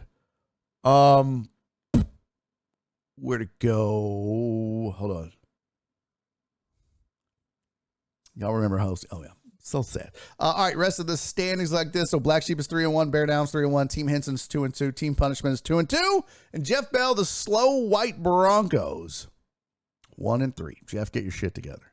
You ain't got much time left. All right, in the last league, the fourth and final fantasy league, this is the online league number 2. Still again brought to you by Dan Seafood and Wings and Boiling Dragon. But the Houston Fire Easter Bees beat the Love You Blue 2.5, which is Chris Reyes, 141-130. Jen, Pure Royalty, let's go. Beat Robert Likes Beer, the Cut and Shoot Beer Drinkers, 128-108. Here for you to hate, that is Jesus. He beat B-Mart. Oh, Brandon Martinez got to be so mad. He doesn't join the show right now, but damn. You got to be so angry that you lost 99.82 to 99.36. What? God, I'd be so mad. Jesus beat B-Mart by that margin. Oh, Lord. Nola's Finest Pie Eaters beat whose house? Rev's house. 175-121. Y'all, that's Perry. Right? Is that Perry or Amos? Who put up the 175? Hold on, I got to go to my drive. Mine was closer. Jesus says here, thank you, Cooper Cup. Oh, man.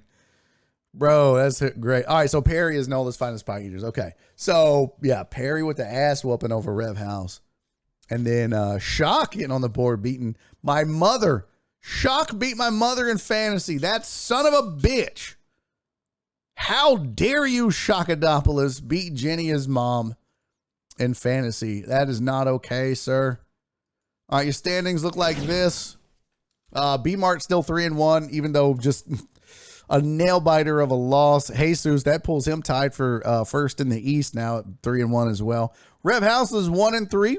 Jenny, my mom, is 1-3, and Shock is 1-3. Pretty paltry trio right there.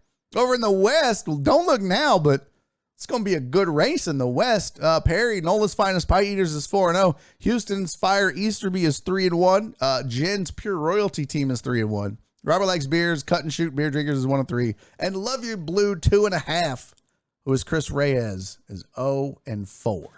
Just taking L's.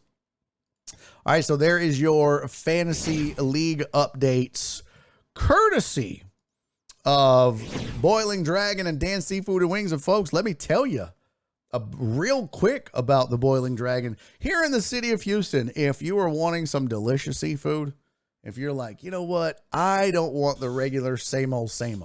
I don't like to go to, the dude who's got the long john. I don't want to go to the one where the lobster's all red.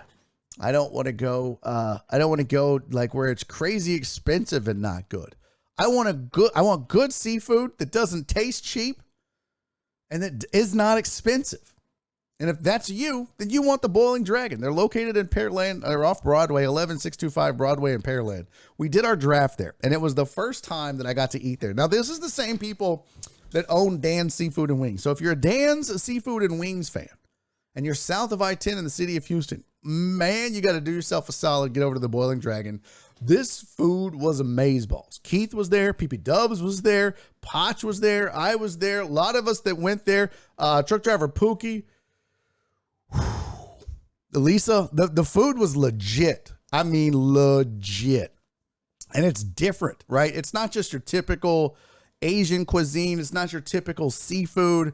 It's both, and it's really good. Like, they had this crawfish French fries. I forget what it was called, but holy shit, it was good. Nora still got boiled spicy shrimp from there. Still good. I got the truffle fries. Oh my God. So I'm telling you right now, man, if you're on that side of town, go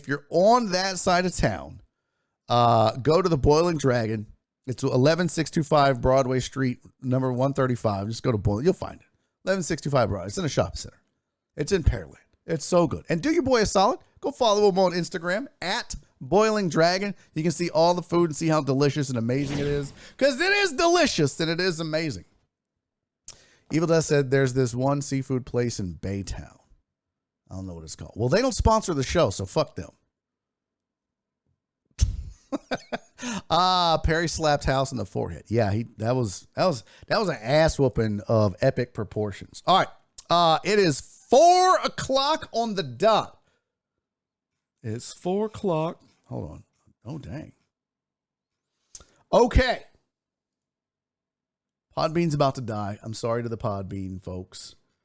Why did I do that again? I keep exiting. Okay, it stayed on air. You got about 15 minutes left on the Podbean. Sad news is I got to take a break. I got to pee. I got to get me a drink. But you don't want to miss it, because when we come back, we're going to talk a little bit about the Monday Night Football game. Let's talk about that hit that Bobby Wagner had. Oh, man, what a play that was. Really a turning point in the game, Bobby Wagner's hit. So we'll discuss that. We'll discuss the game itself. I got to tell you, I'm kind of surprised at the outcome. I even was on here talking about, man, Rams were getting 2? What? That's ridiculous. I'm all day, every day, Rams plus the points. Oops. So we'll break that down. We'll look at that as well. I've got some MLB season award predictions for you. We'll take a look at that if you want to. We still need to talk about this NWSL scandal that broke. This National Women's Soccer League reports of abuse, mental, physical, and sexual. So we can get into that as well. We've got other stuff. And courtesy of Cisco, I've got this map of the lewdest sounding names for cities or towns in America. I'll give you one example. There's a town in New Jersey called Ramtown. Huh? Bang, bang, bang. Okay, that's not it. All right, so we'll do that, and we'll all of that and more. Or maybe we'll have to pick it up on the next show. But all that's on the agenda for hour number 3. We're 2 hours in. This is Barry on Deck. I'm your host, Barry Laminack. Stick around. Do not go anywhere. I just need to pee and get a Diet Coke. And I'm coming back, and we're going to finish up the show. We'll finish up strong. Stick around. Don't go nowhere, hoes. I'll be right back.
To hour number 3 of Barry on Deck.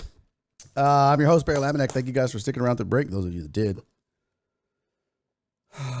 Boy, we lost a lot. Oh my God. I guess everybody's like, why am I leaving work now?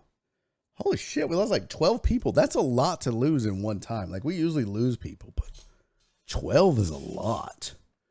12 of you sons of bitches just should go have sex with yourself. Why would you leave? You're missing the best part of the show. I should do a film session now. Screw them. Reyes says the bean stayed faithful. Oh shit. Chris Reyes says, what did it say? Reyes found his 42 years old. I found my senior class t-shirt. We didn't even know we had a senior. Did we have a senior class t-shirt? I didn't even know if we had one of those. That is interesting. Well, good for you. Does it still fit, Reyes? Can you still fit into it? If you say yes, I hate you forever and ever. Amen. Because that's disgusting. That you would never get fat and gain weight. Yes, sir. I hate you. TS and I just followed you on Twitter. Dope, man. Thank you very much. Appreciate that. The bean stayed faithful while the hate. I mean, they just like giving you shit. Also, yeah. Imagine that. Dudes assaulting women again. Ugh.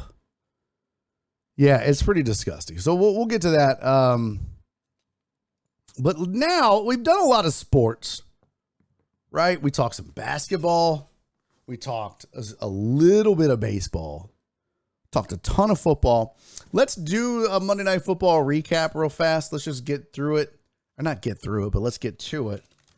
And then we'll do this lewd sounding town names across America. It's pretty funny. I think you'll enjoy it. It's very on brand for Barry on Deck, to say the least. Very on brand. But we would be remiss on a sports and entertainment show. In fact, if I had a program director, my program director would already be in my office. Well, he would have been in here 30 minutes in, screaming at me, "Why haven't you talked Monday Night Football yet?" Because I didn't want to, bitch. So fuck off, AJ. Oh, what? I just have a flashback. Here is your box scores. See, what'll be dope is one day, your boy will be able to automate this. I won't have to go to a web browser. What in the fuck was that? Why did it do that? Okay. This is all freaking out. Who put the ghost? Is this the ghost of AJ Hoffman? Barry versus AJ in a Brazilian Jiu-Jitsu match. Oh, he will whoop my ass. In a Brazilian Jiu-Jitsu match? Rob said I just lost 3 more people. Did I? Son of a bitch. No, we gained 3, Rob. You dumb dummy. Good to see you, buddy. I love you, Rob. Hope you're good, fam. No, AJ and I, that would not be a good, welcome back, pimp. It would not be a good, AJ would just destroy me in a Brazilian Jiu-Jitsu match. There's no doubt about it. 1, he's much bigger than me. He's probably much stronger than me. 2, he's a much better Jiu-Jitsu practitioner than me. Way better. I do recall, though, and he would probably beat me in a Muay Thai fight, in a stand-up fight, but I think that one would be a lot closer. And I know he had the MMA fights. No, I don't give a shit about that. But I do recall he would beat me. Just 1, he's stronger and has the length. But we were at a Muay Thai seminar, and I remember thinking, I think I could beat him. I think his stand-up skill set is not as crisp as his ground game. And of course, when I told him that, he laughed in my face. He was like, "I would destroy you." That's okay. Matt Stanford got the Little Caesars curse. Who the fuck is Matt Stanford? AJ had real fights under his belt too. AJ had real fights under his belt too. Yeah, AJ had real fights. Now, I will say the quality of opponent left a little to be desired, and I think AJ would admit that too. It wasn't until his last fight that he actually fought a pretty legit, not legit, but somebody on his level. One deep said, Deck has got your back way back. I mean, one of the dudes that AJ fought was just to beat his ass because he was a shit talker on the MMA scene. Dude had no skills, like none. And he deserved the ass whooping that he got, but let's not, I mean, he didn't get in the fucking cage with, fucking Anderson Silva. Sweep the leg, Barry. Matt Stanford, I don't know what that is. News flash, Clemson defensive tackle Brian Brees will be out for Sunday's road matchup against Boston College. Oh, interesting. Oh, I mean Stafford. Damn auto spelling. I was like, what? What is Matt Stanford? What is that? What the heck does that have to do with the? Okay. All right. Here's your box score from last night's Monday Night Football game. It wasn't a great game, I guess. Actually, it was. It was pretty good. I watched in and out. You guys, I showed you what I've been working on with the scripting and all that. So after I had a nice dinner with Nora, we watched some of the game, and then she went to bed, and I stayed up scripting and doing shit I wanted to do instead of shit I felt like I had to do. But it was all right. But again, these box scores, just there's this trend going on where numbers just appear to be down offensively. I will say competitively, though, a couple things stood out. One, not just in this game, but in the NFL week 4, they said that every game except one, the Sunday night game between the Chiefs and the Bucks, going into the fourth quarter, the margin, the lead was a touchdown or less, 7 points or less going into the fourth quarter. One score in all but one game. That's pretty good. That's pretty competitive. Only one team had not won a game yet. Or was it one team was 0-3? Yeah, because the Texans tied. In fact, hell, let's go look at it real quick. Hold on, what do we do here? Standings. So the Raiders got on the board, but they were 0-3. Yeah, so the Texans are the only team now to have not won a game. So you're telling me there's a chance for the number 1 pick? Okay, good. Keep losing, dumbasses. And I like Lovie Smith, man. I don't know. So yeah, going into the weekend, Vegas was 0-3, and the Texans were 0-2-1. So Vegas was the only 0-3 team, and Philly was the only undefeated team. And still, they are the only undefeated team. And still, the Texans are the only defeated team. Is that how you say it? I don't think you could say it that way. Maybe not. VB said the Debo catch was awesome. Bro, the Debo catch, the Debo run after the catch. Debo Samuels. Oh, my God. Just so much fun to watch. Really. And I mean, obviously, when you look at Yak and what he did and the touchdown run, that makes Jimmy G look a lot better than he is. But Jimmy G had some good throws, though. And once again, I'm not going to, after last week's stinker, I was like, oh boy, I look like a dumbass for touting Jimmy G on that Niners team. All they do is win, win, win, no matter what. Sorry. Broke into song there. But all the Niners do with Jimmy G is win.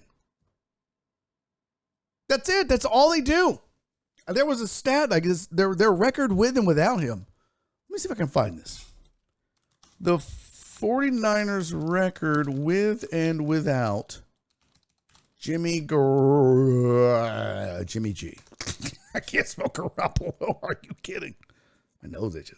I got like boogies or something. Stat Muse, 49ers record with Jimmy without. No, that's 2020. I want this year. I don't want 2020. Just through 2021. Nope. 49ers record without Jimmy Garoppolo.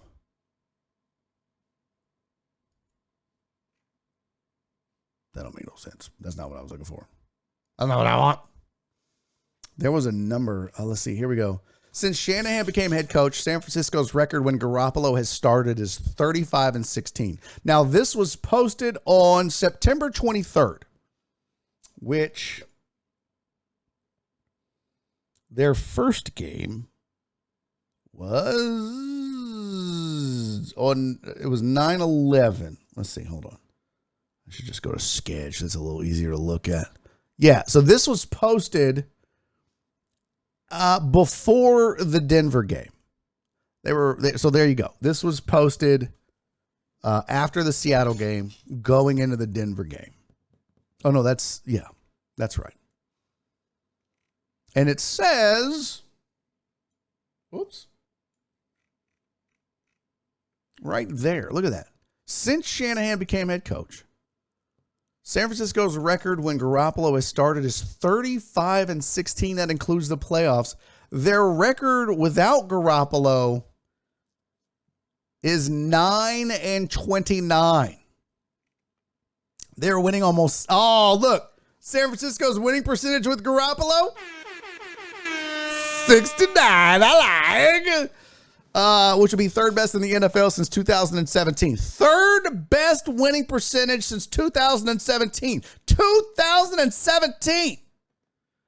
Not 2020, not 2019, not 2018, not 2018 and a half, not 2018. Okay. Without him, the Niners have won less than a quarter of their games, which would be the worst mark in the NFL during that span. With him, Shanahan's 49ers have had basically the same winning percentage as the Rams. Without him, same winning percentage as the Jets. It's crazy, man. Oh, now they're going to ruin it. But the Niners winning a lot of games should not be conflated with Jimmy winning lots of games. He's more of a passenger riding shotgun in an awesome car. Oh, suck it. Garoppolo threw for 131 yards. Okay, well, we don't need all that. I'm just telling you. I think he's better. All right, so back to the game and the box score last night. I don't know about these Rams. They're wishy-washy at best. I don't know what to think. This vaunted Rams defense. I know that Niners defense is really good, and they kept singing the praises. Sean says, wait, I don't think he played in that game. What game? Oh, the Bears. The Tanksons. Nice. I like that. Jimmy is a better Cooper Rush. He's always had a damn good defense.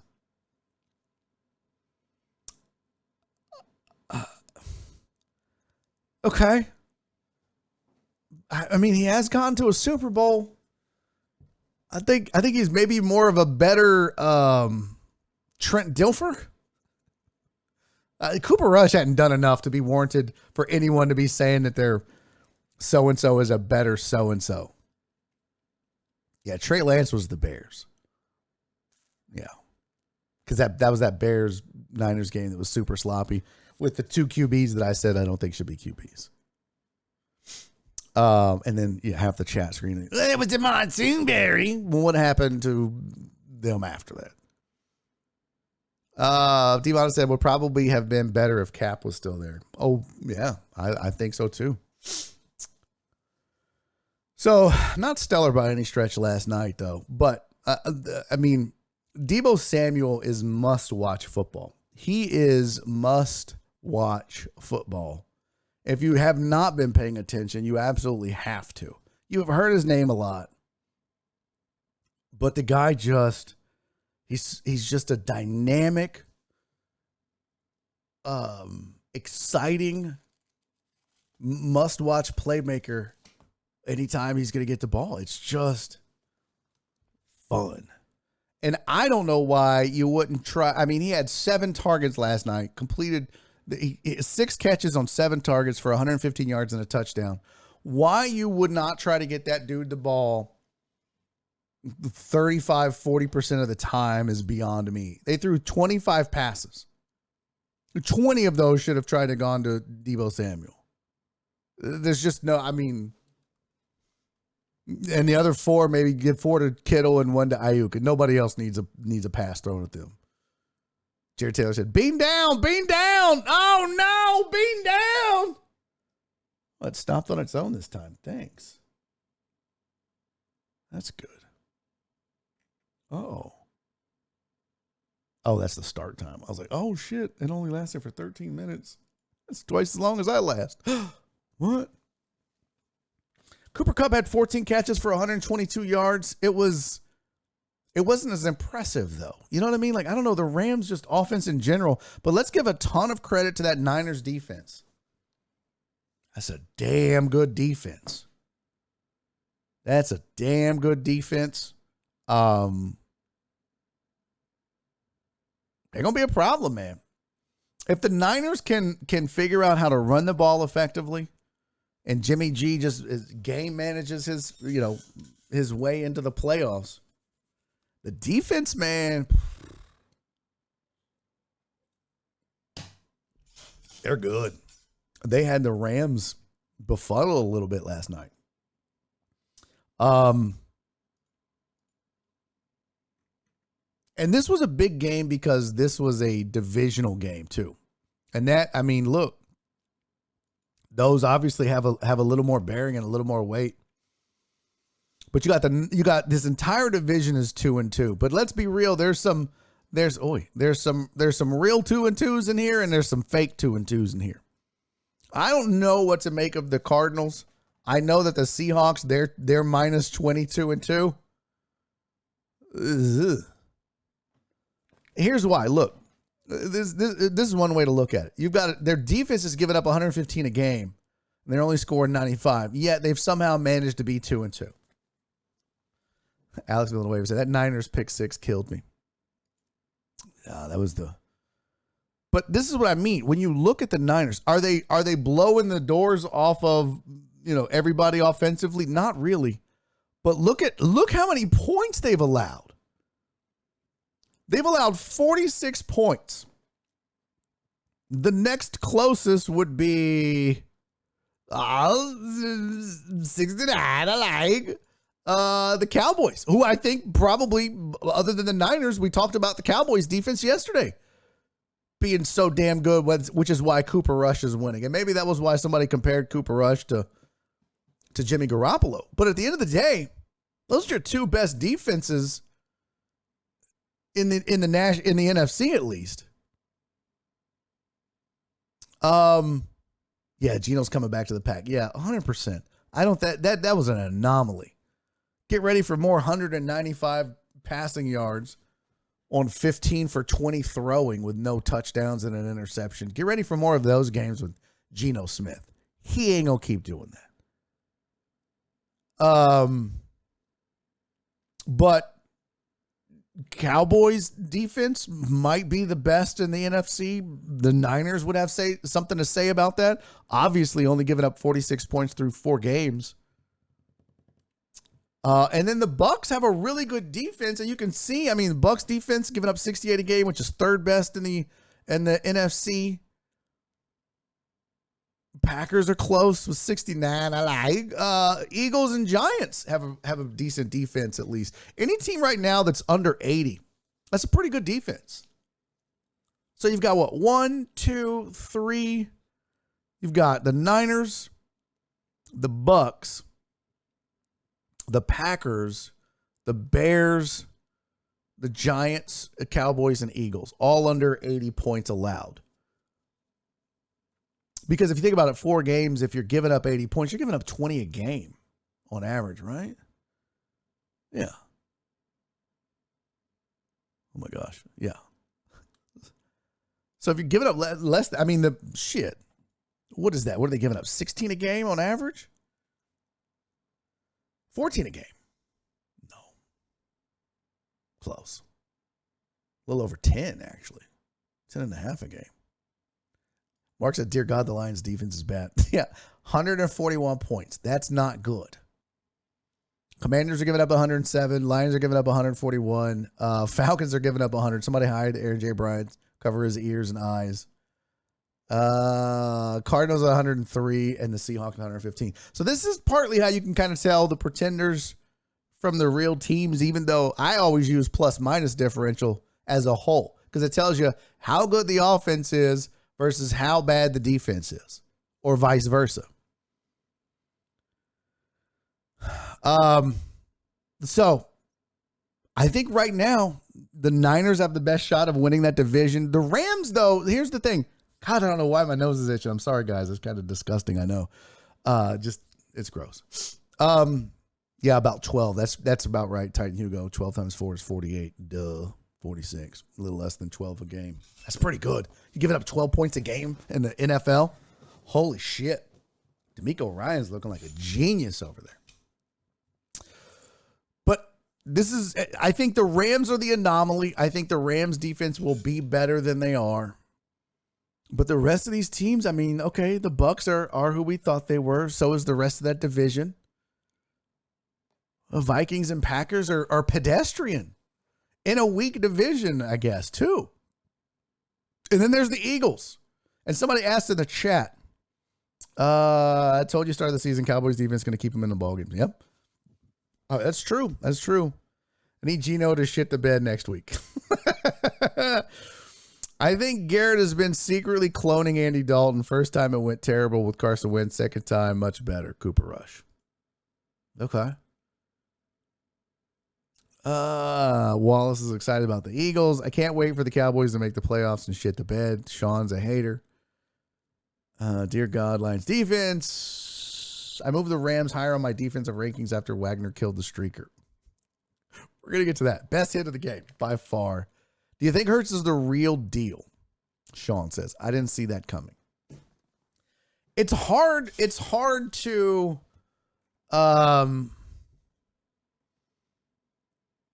hard to not think that, right? But one, they've got a good defense. That defense is really good. And two, I mean, offensively, they've put up some points.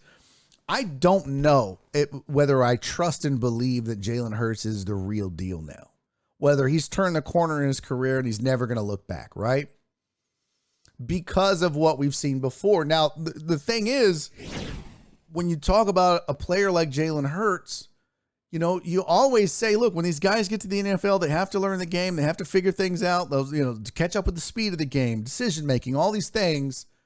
And then some of them have to deal with injuries, and eventually it's supposed to click or not, and then you move on. And sometimes I think we just expect a guy to come in and be great, and if they're not, they're never going to be great. And a lot of times, that's what happens.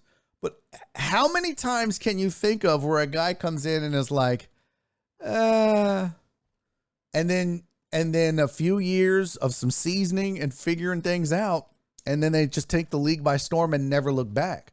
Just like we did the exercise earlier in the show when we were like, what's a backup that was drafted to be a backup and ended up being a superstar? And we named Brady and Kurt Warner and some others. Chat did a great job on that. It's kind of the same thing. How many guys have come in and not, you know, impressed or been overly impressive? Expectations have been high. Results have been mediocre at best, and then everything clicks, they figure it out, and off they go. Now, a guy that it happened from the start was like a Patrick Mahomes. I don't think a lot of people expected Patrick Mahomes to end up being the best player in football for his first couple of years. Some people said, well, he's got a good arm, but he played in that spread offense at Tech, which produced nothing but phony numbers in college, yada, yada, yada. The expectations for Patrick Mahomes were nowhere near as high as the results. So I don't know, man. I just don't know what to believe. I want to believe that Jalen Hurts is the real deal, but I can't say that I trust him yet. You know what I mean? It's taken me a long time to trust like a Lamar Jackson. And it's not because they're running quarterbacks or anything like that. Because, you know, I mean, I trust Patrick Mahomes and he's a running quarterback. But let's do something here. Let's dive into the numbers for a second. Let's go to Jalen Hurts' numbers. Let's look at his stats by year and see if we can detect anything, kind of a pattern, maybe some improvement. I don't know. And obviously we need eye tests and everything else as well. I mean, as a receiver, okay. So he's played in 15 games in his first 2 seasons in the NFL. He went from 52% completion to 61. He only, 148 yards. Not great. I mean, 148 attempts, 77 completions. Obviously not enough. What's up, Reyes? Thank you for the lurk, buddy. But he averaged 7.2, 6 touchdowns, 4 interceptions. That's not a great ratio. Had a rating of 77 and a QBR of 33. A significant leap forward, but also, I think in 2020 versus 2021, the offense is different, right? Like, I mean, what they allowed him to do, he's obviously getting more attempts. So I think if I look at these, and I don't even remember the 2020 season, I would literally have to go back and look at his game log Let's see here. Game log 2020. I mean, yeah, this is a lot of this is, you know, in the beginning, he wasn't even playing.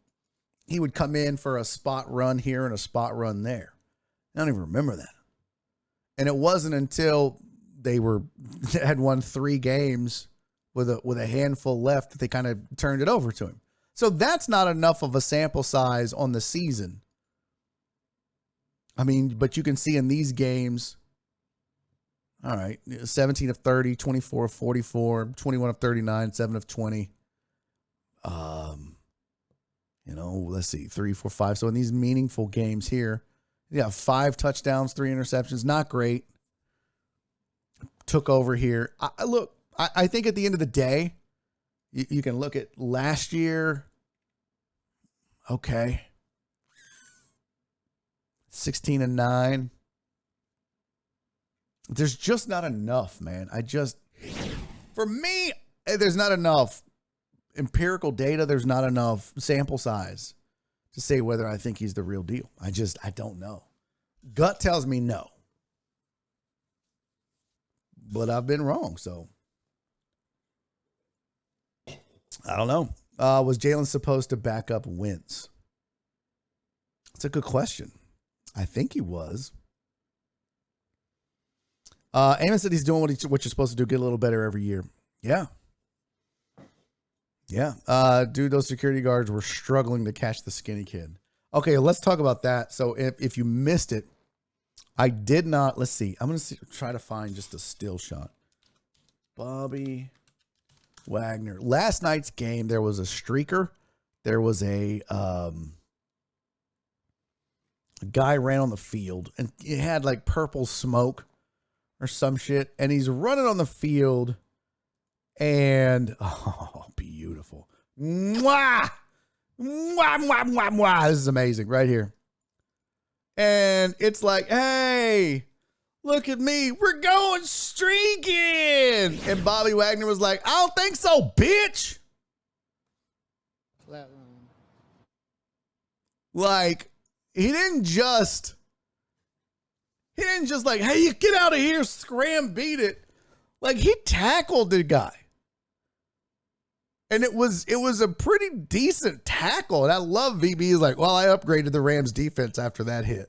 That's so funny, VB. It was an outstanding performance by Wagner. Because the guy had broken loose. He was out in the open. If Berman was around, he was like, hey, Kai, go. Ow. No. Bobby Wagner steps in. It's like, not tonight, bitch. They needed Mike Tomlin on there. They could have just tripped him on his way down the sideline. Mark said that the way Wagner walked back after that hit was gangster.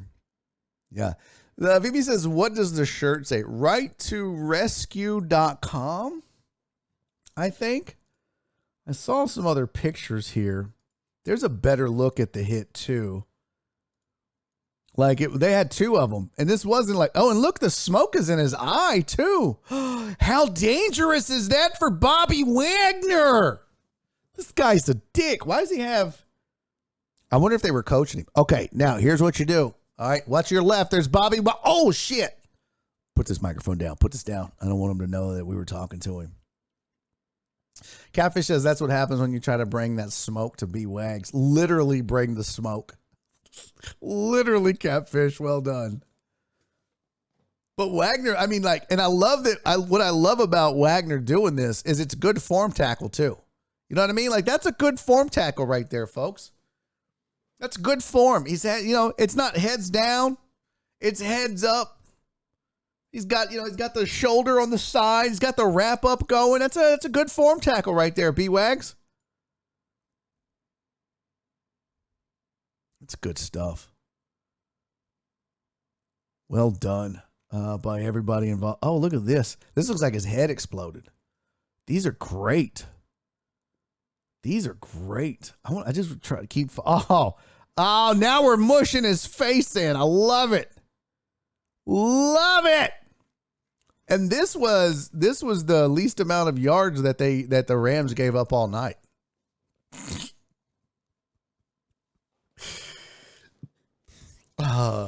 Yeah, this guy was definitely not Debo Samuel, that's for sure.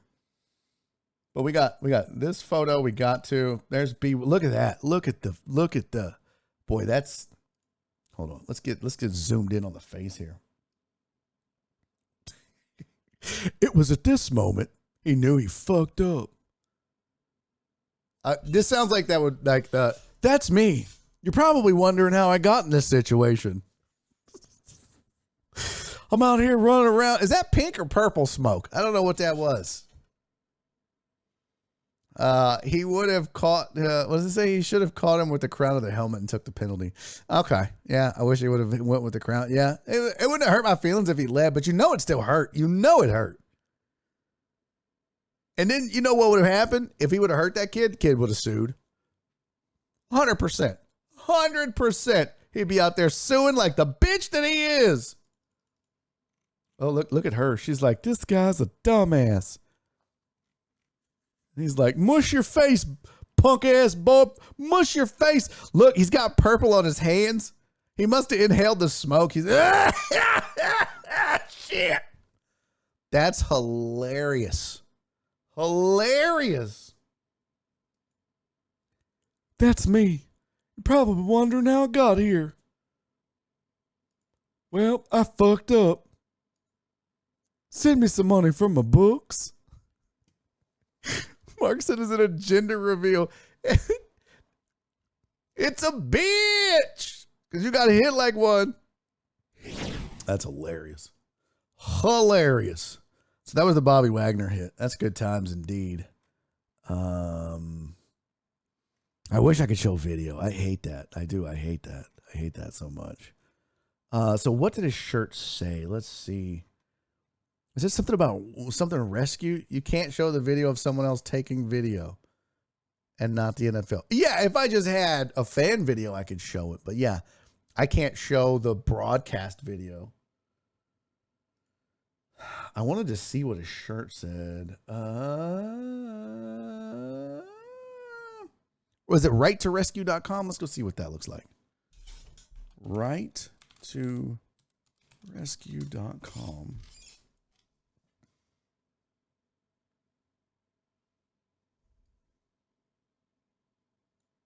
Some PETA bullshit up there. Trey said we're driving back.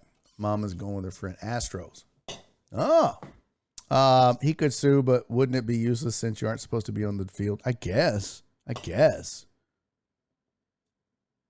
Right to Rescue Animal Rights Group. Yeah, so this is righttorescue.com. Support the right to rescue. Help the whistleblowers facing prison time for exposing factory farm abuses and rescuing suffering animals. Here's the problem. How are they doing it? If they're showing up being assholes and disrupting stuff, then fuck them. You can't just, hey, let's just flatten all the tires of the farmers' trucks that get food to the market. Because they're not treating these pigs right, or they won't let the chickens out of their cage or whatever. I'm all for animal rights. Don't get me wrong. Rescuing Lily and Lizzie from Smithfield. Oh, shush. Shush, you nasty, nasty whore of a phone. Oh, well, that's nice. Yeah, so apparently people are getting arrested. What does this one say? Oh, look, they've got 34,000 signatures. In 2017, DXC investigators infiltrated a massive pig farm in the Utah desert. A facility owned by Smithfield WH Group, the world's largest pig killing company. Okay, you could just say they make bacon, assholes. The investigators filmed the horrific conditions inside of 360 virtual reality and rescued 2 piglets. Holy fuck, you rescued 2 piglets? Oh, well, goddamn. Lily, who had a severe leg injury, and Lizzie, who was malnourished and nursing on a shredded nipple. This case was covered by The Wire, the New York Republic, and the New York Times. Trial dates for DXC investigators. Wayne Singh and Paul Darwin Picklesmeyer. Oh, you're just making up names. There's no way his name is Picklesmeyer. This dude should be out rescuing cucumbers. I will not let these cucumbers become pickles. Register today to join in Utah this October to expose Smithfield's Death Star and defend the right to rescue. Now, look, I don't want them to treat animals poorly. I don't believe in that. I don't want to see it. At the same time, bacon is delicious. So I'm not opposed to making bacon. I'm not opposed to us using pigs as food, as a source. And I don't know where I fall on this, to be honest with you. I don't know if it's like, well, that's inhumane. Is there a humane way to turn a fucking animal into a food? Is there a humane way to kill somebody? No, this is why you go vegan. And fuck you and stop right there. No. Survival of the fittest. Sorry, maybe if pigs started their own farm and made bacon out of humans, they'd win. Okay, that's too much. That was too far. I just don't. I think the point of some of these groups like PETA and the like is they're just like, no, absolutely not. Animals, you don't hunt. It's like, do you realize how fucking bad things would be if they didn't hunt deer? Do you understand? Now, I'm not for like these assholes that go shoot like a elephant and take its tusk for ivory. That's fucked up.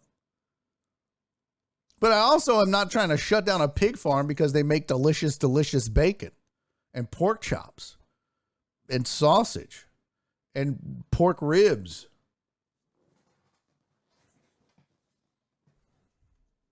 And I'm not going vegan. Fuck them pigs. Should have been born a colt or a bronco. No one would eat you, at least not here. I mean, I'm sure they eat horse somewhere. Sean said interrupting football is inhumane. Amen.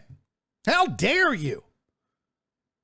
You might have 34,000 signatures, but I bet if I started a petition to fuck your group, I'd get more than that just because you interrupted football. There's organic vegan bacon. Oh my God. That sounds awful.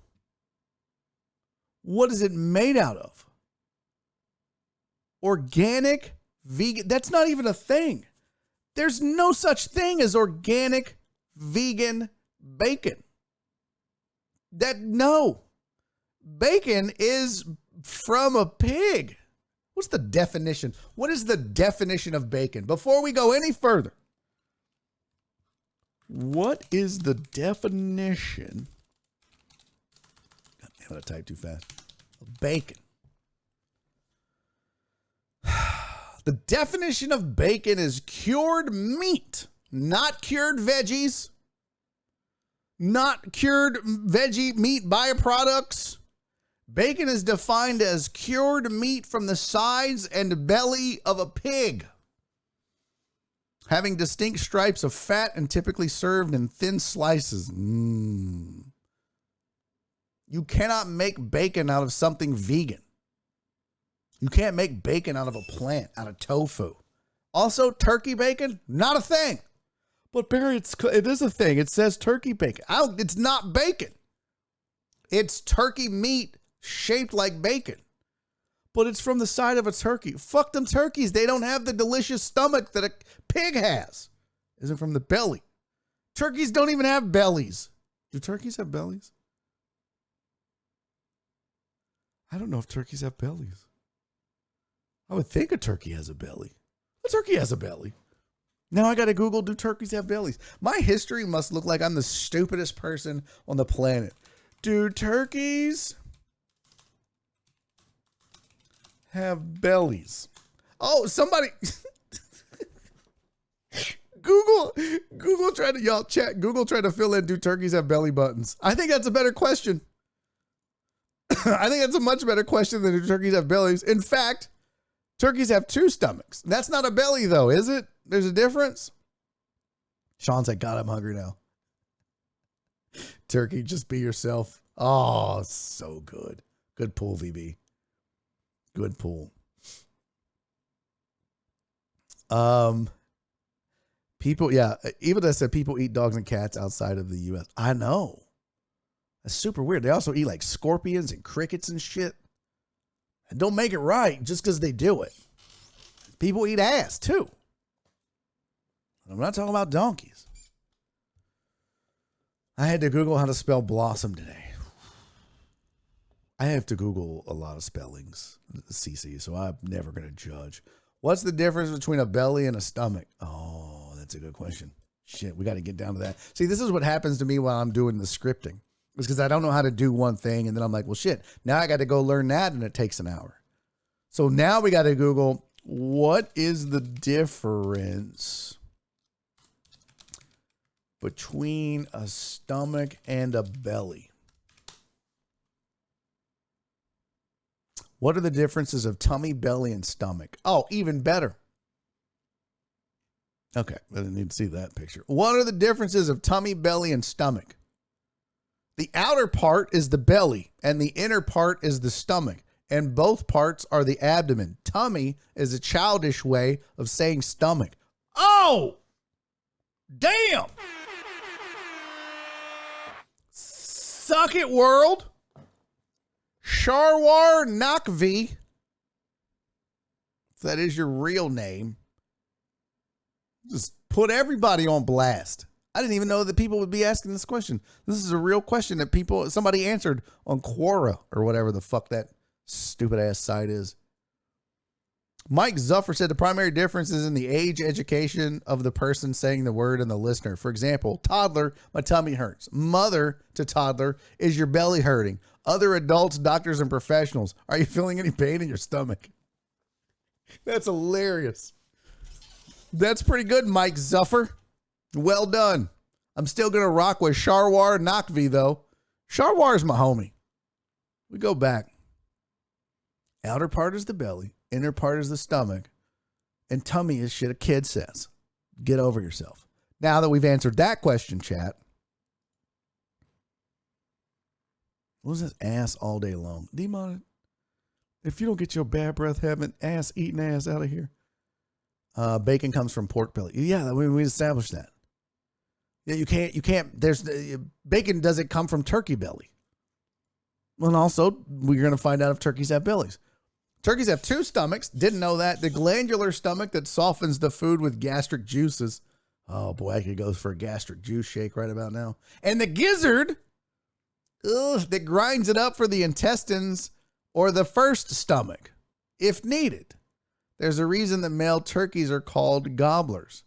They're the only ones that make that noise. What? Are we learning fun facts about turkeys today? Yeah, bitch, we are.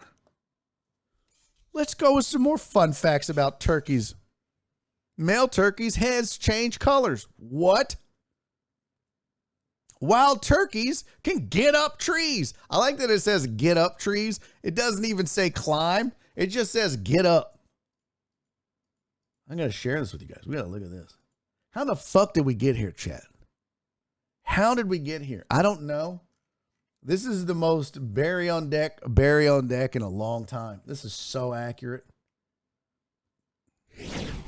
Okay, what the fuck was that?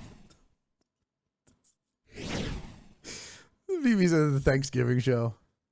That's right, John Dory. We're learning today. I'm learning you peoples. All right, 6 fun facts about turkeys according to Live Science. Here we go. Wild turkeys can fly. Well, no shit. They have wings. Anything with a wing can fly. Also, that looks photoshopped. And that looks like a ball sack with a penis shaft connected to a turkey head. Doesn't that look like balls, though? Get out of here. I mean, tell the truth, chat. If I open this image, that totally looks like balls. Totally looks like balls. Tell me that just doesn't look like... They're like, hey, yo, what's up, dick neck? And he's like... Not okay. It's next week in Canada. What? Thanksgiving? Interesting. I thought Thanksgiving was purely an American holiday. VB said ostriches have wings and can't fly. No, I know. My reference was kind of like a Meet the Parents reference. I have nipples. Can you milk me, fucker? Same kind of thing, baby. But okay. Thanks for dropping ostrich wing knowledge on us. All right, so this little dick neck turkey right here, let's learn some more fun facts about him. Wild turkeys can fly. Because turkeys look so big and awkward, it seems unlikely that these birds, but they're birds. Birds fly. Especially considering how fast they can fly. Over short flights, a wild turkey can top out at 55 miles an hour. Holy shit. Fuck around and catch a case. Birds have been, the birds have being fattened up. Well, these birds have being, okay, nobody proofed this. Over generations for the holiday. Poop tells the genders apart. Well, that's weird because in humans, so does farting. Yeah. The ones that you can't hear but smell awful, women. Poop tells the genders apart. Examining a turkey's droppings can tell you if it's a male or a female. The feces of male turkeys is J-shaped and straighter and larger than females, according to the state of Georgia. Wow. Hen droppings, on the other hand, look like a spiral. That's because these wild-ass women turkeys are out of control. Wild turkeys can get up trees. That is the most redneckish shit I've ever heard. You see that turkey get up a tree? Hot damn. Usually turkeys are spotted eating acorns and other foods. But that's where they prefer to sleep because their eyesight is so poor. What? It makes it hard to picture them all the way up in the tree, but they sleep up there because their eyesight is poor. Kind of like an armadillo, according to the Indiana Department of Nature. How do we get on animals once again? Yesterday, it was armadillos to close out the show. Today, it's turkeys. What the fuck is going? Wild Kingdom on deck. Male turkeys' heads change colors. Yeah, well, women dye their hair. What's the big deal? Turkeys use stones for digestion. What? When eating, turkeys ingest small stones that go into a part of their stomach called the gizzard, which helps turkeys break down food. Oh my God. But how does a turkey get down? Like this. Okay. Only males gobble. Didn't know that. Hey, I just want to shout out Elizabeth Howell. Elizabeth, thank you so much for your turkey knowledge. I think I need to give her a shout out.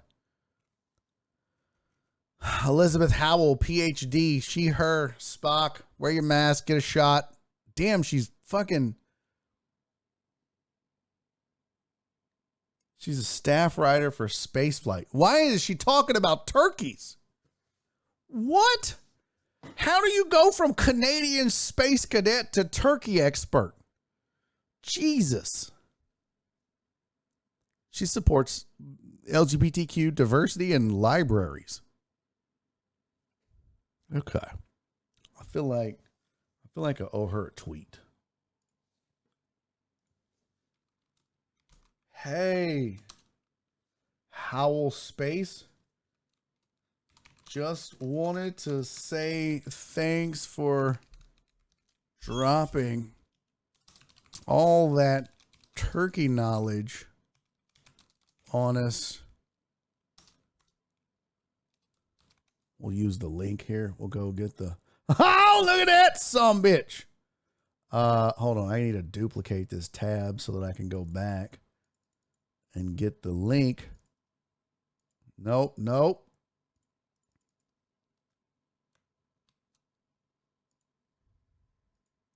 There we go.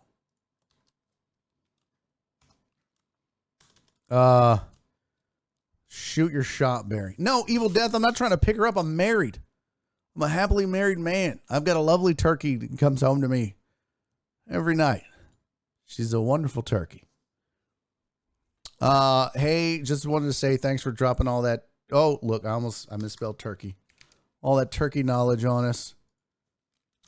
Came in handy when trying to figure out if... Is turkey always capitalized? Turkey bacon was a real thing. Spoiler alert. It's not. Is Elizabeth related to Thurston Howell? I don't know. Y'all should watch how turkeys are processed. No thanks. From butterball to your dinner plate is fascinating. I think I'm going to try fried turkey this year. How does jive turkey's poop look? I don't know. I don't have a joke for that. All right, we'll just get rid of that, and we will thank her for her service. Done. Thank you, Elizabeth Howell, for your service to turkeys around the world. And now you know the rest of the story. Turkey is also a country. Well, thank you, Evil Death. So is baloney. Turkey is never capitalized unless it's your last name. You just capitalized it. I can get you the National Turkey Federation reps on your show. That would be kind of badass, right? Be kind of badass. All right. It's time to get out of here and go do some shit. The song worked. Much better. All right. Yeah, Evil Death said Shingun will be a beast this upcoming season. He better be. Alrighty. Thanks for hanging out with me today, guys. Mocho. Appreciate it. Thank you for the resubs. Oh, the resub, I should say. Thank you to Ivan for the 100 bits. Thank you to you guys for chilling with me. We talk sports. We talk fantasy sports. We talk turkey. Isn't that a saying? I gotta Google that. I think that's a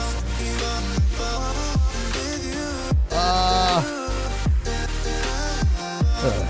Look it up. I'm not gonna look it up. All right, I'm gonna check for a raid real quick, and then I will see you guys tomorrow. Let's see, Sophia GB, Sledge, Flexing Seal. So fishing, pools, hot tubs, and beaches for Flexing Seal.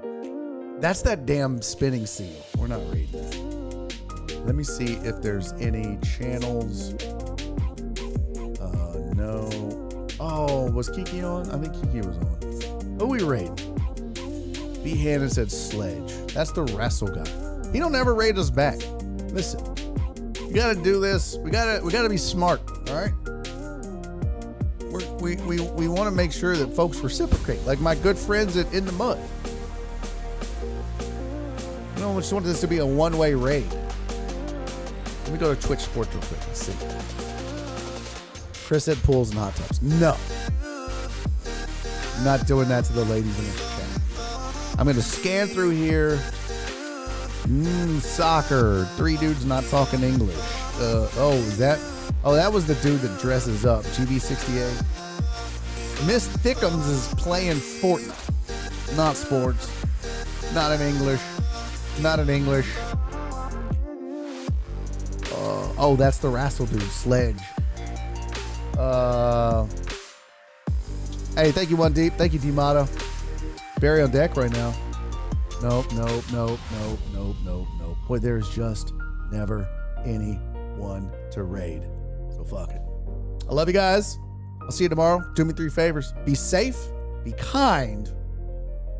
Most importantly, love each other. And he's making a YouTube video.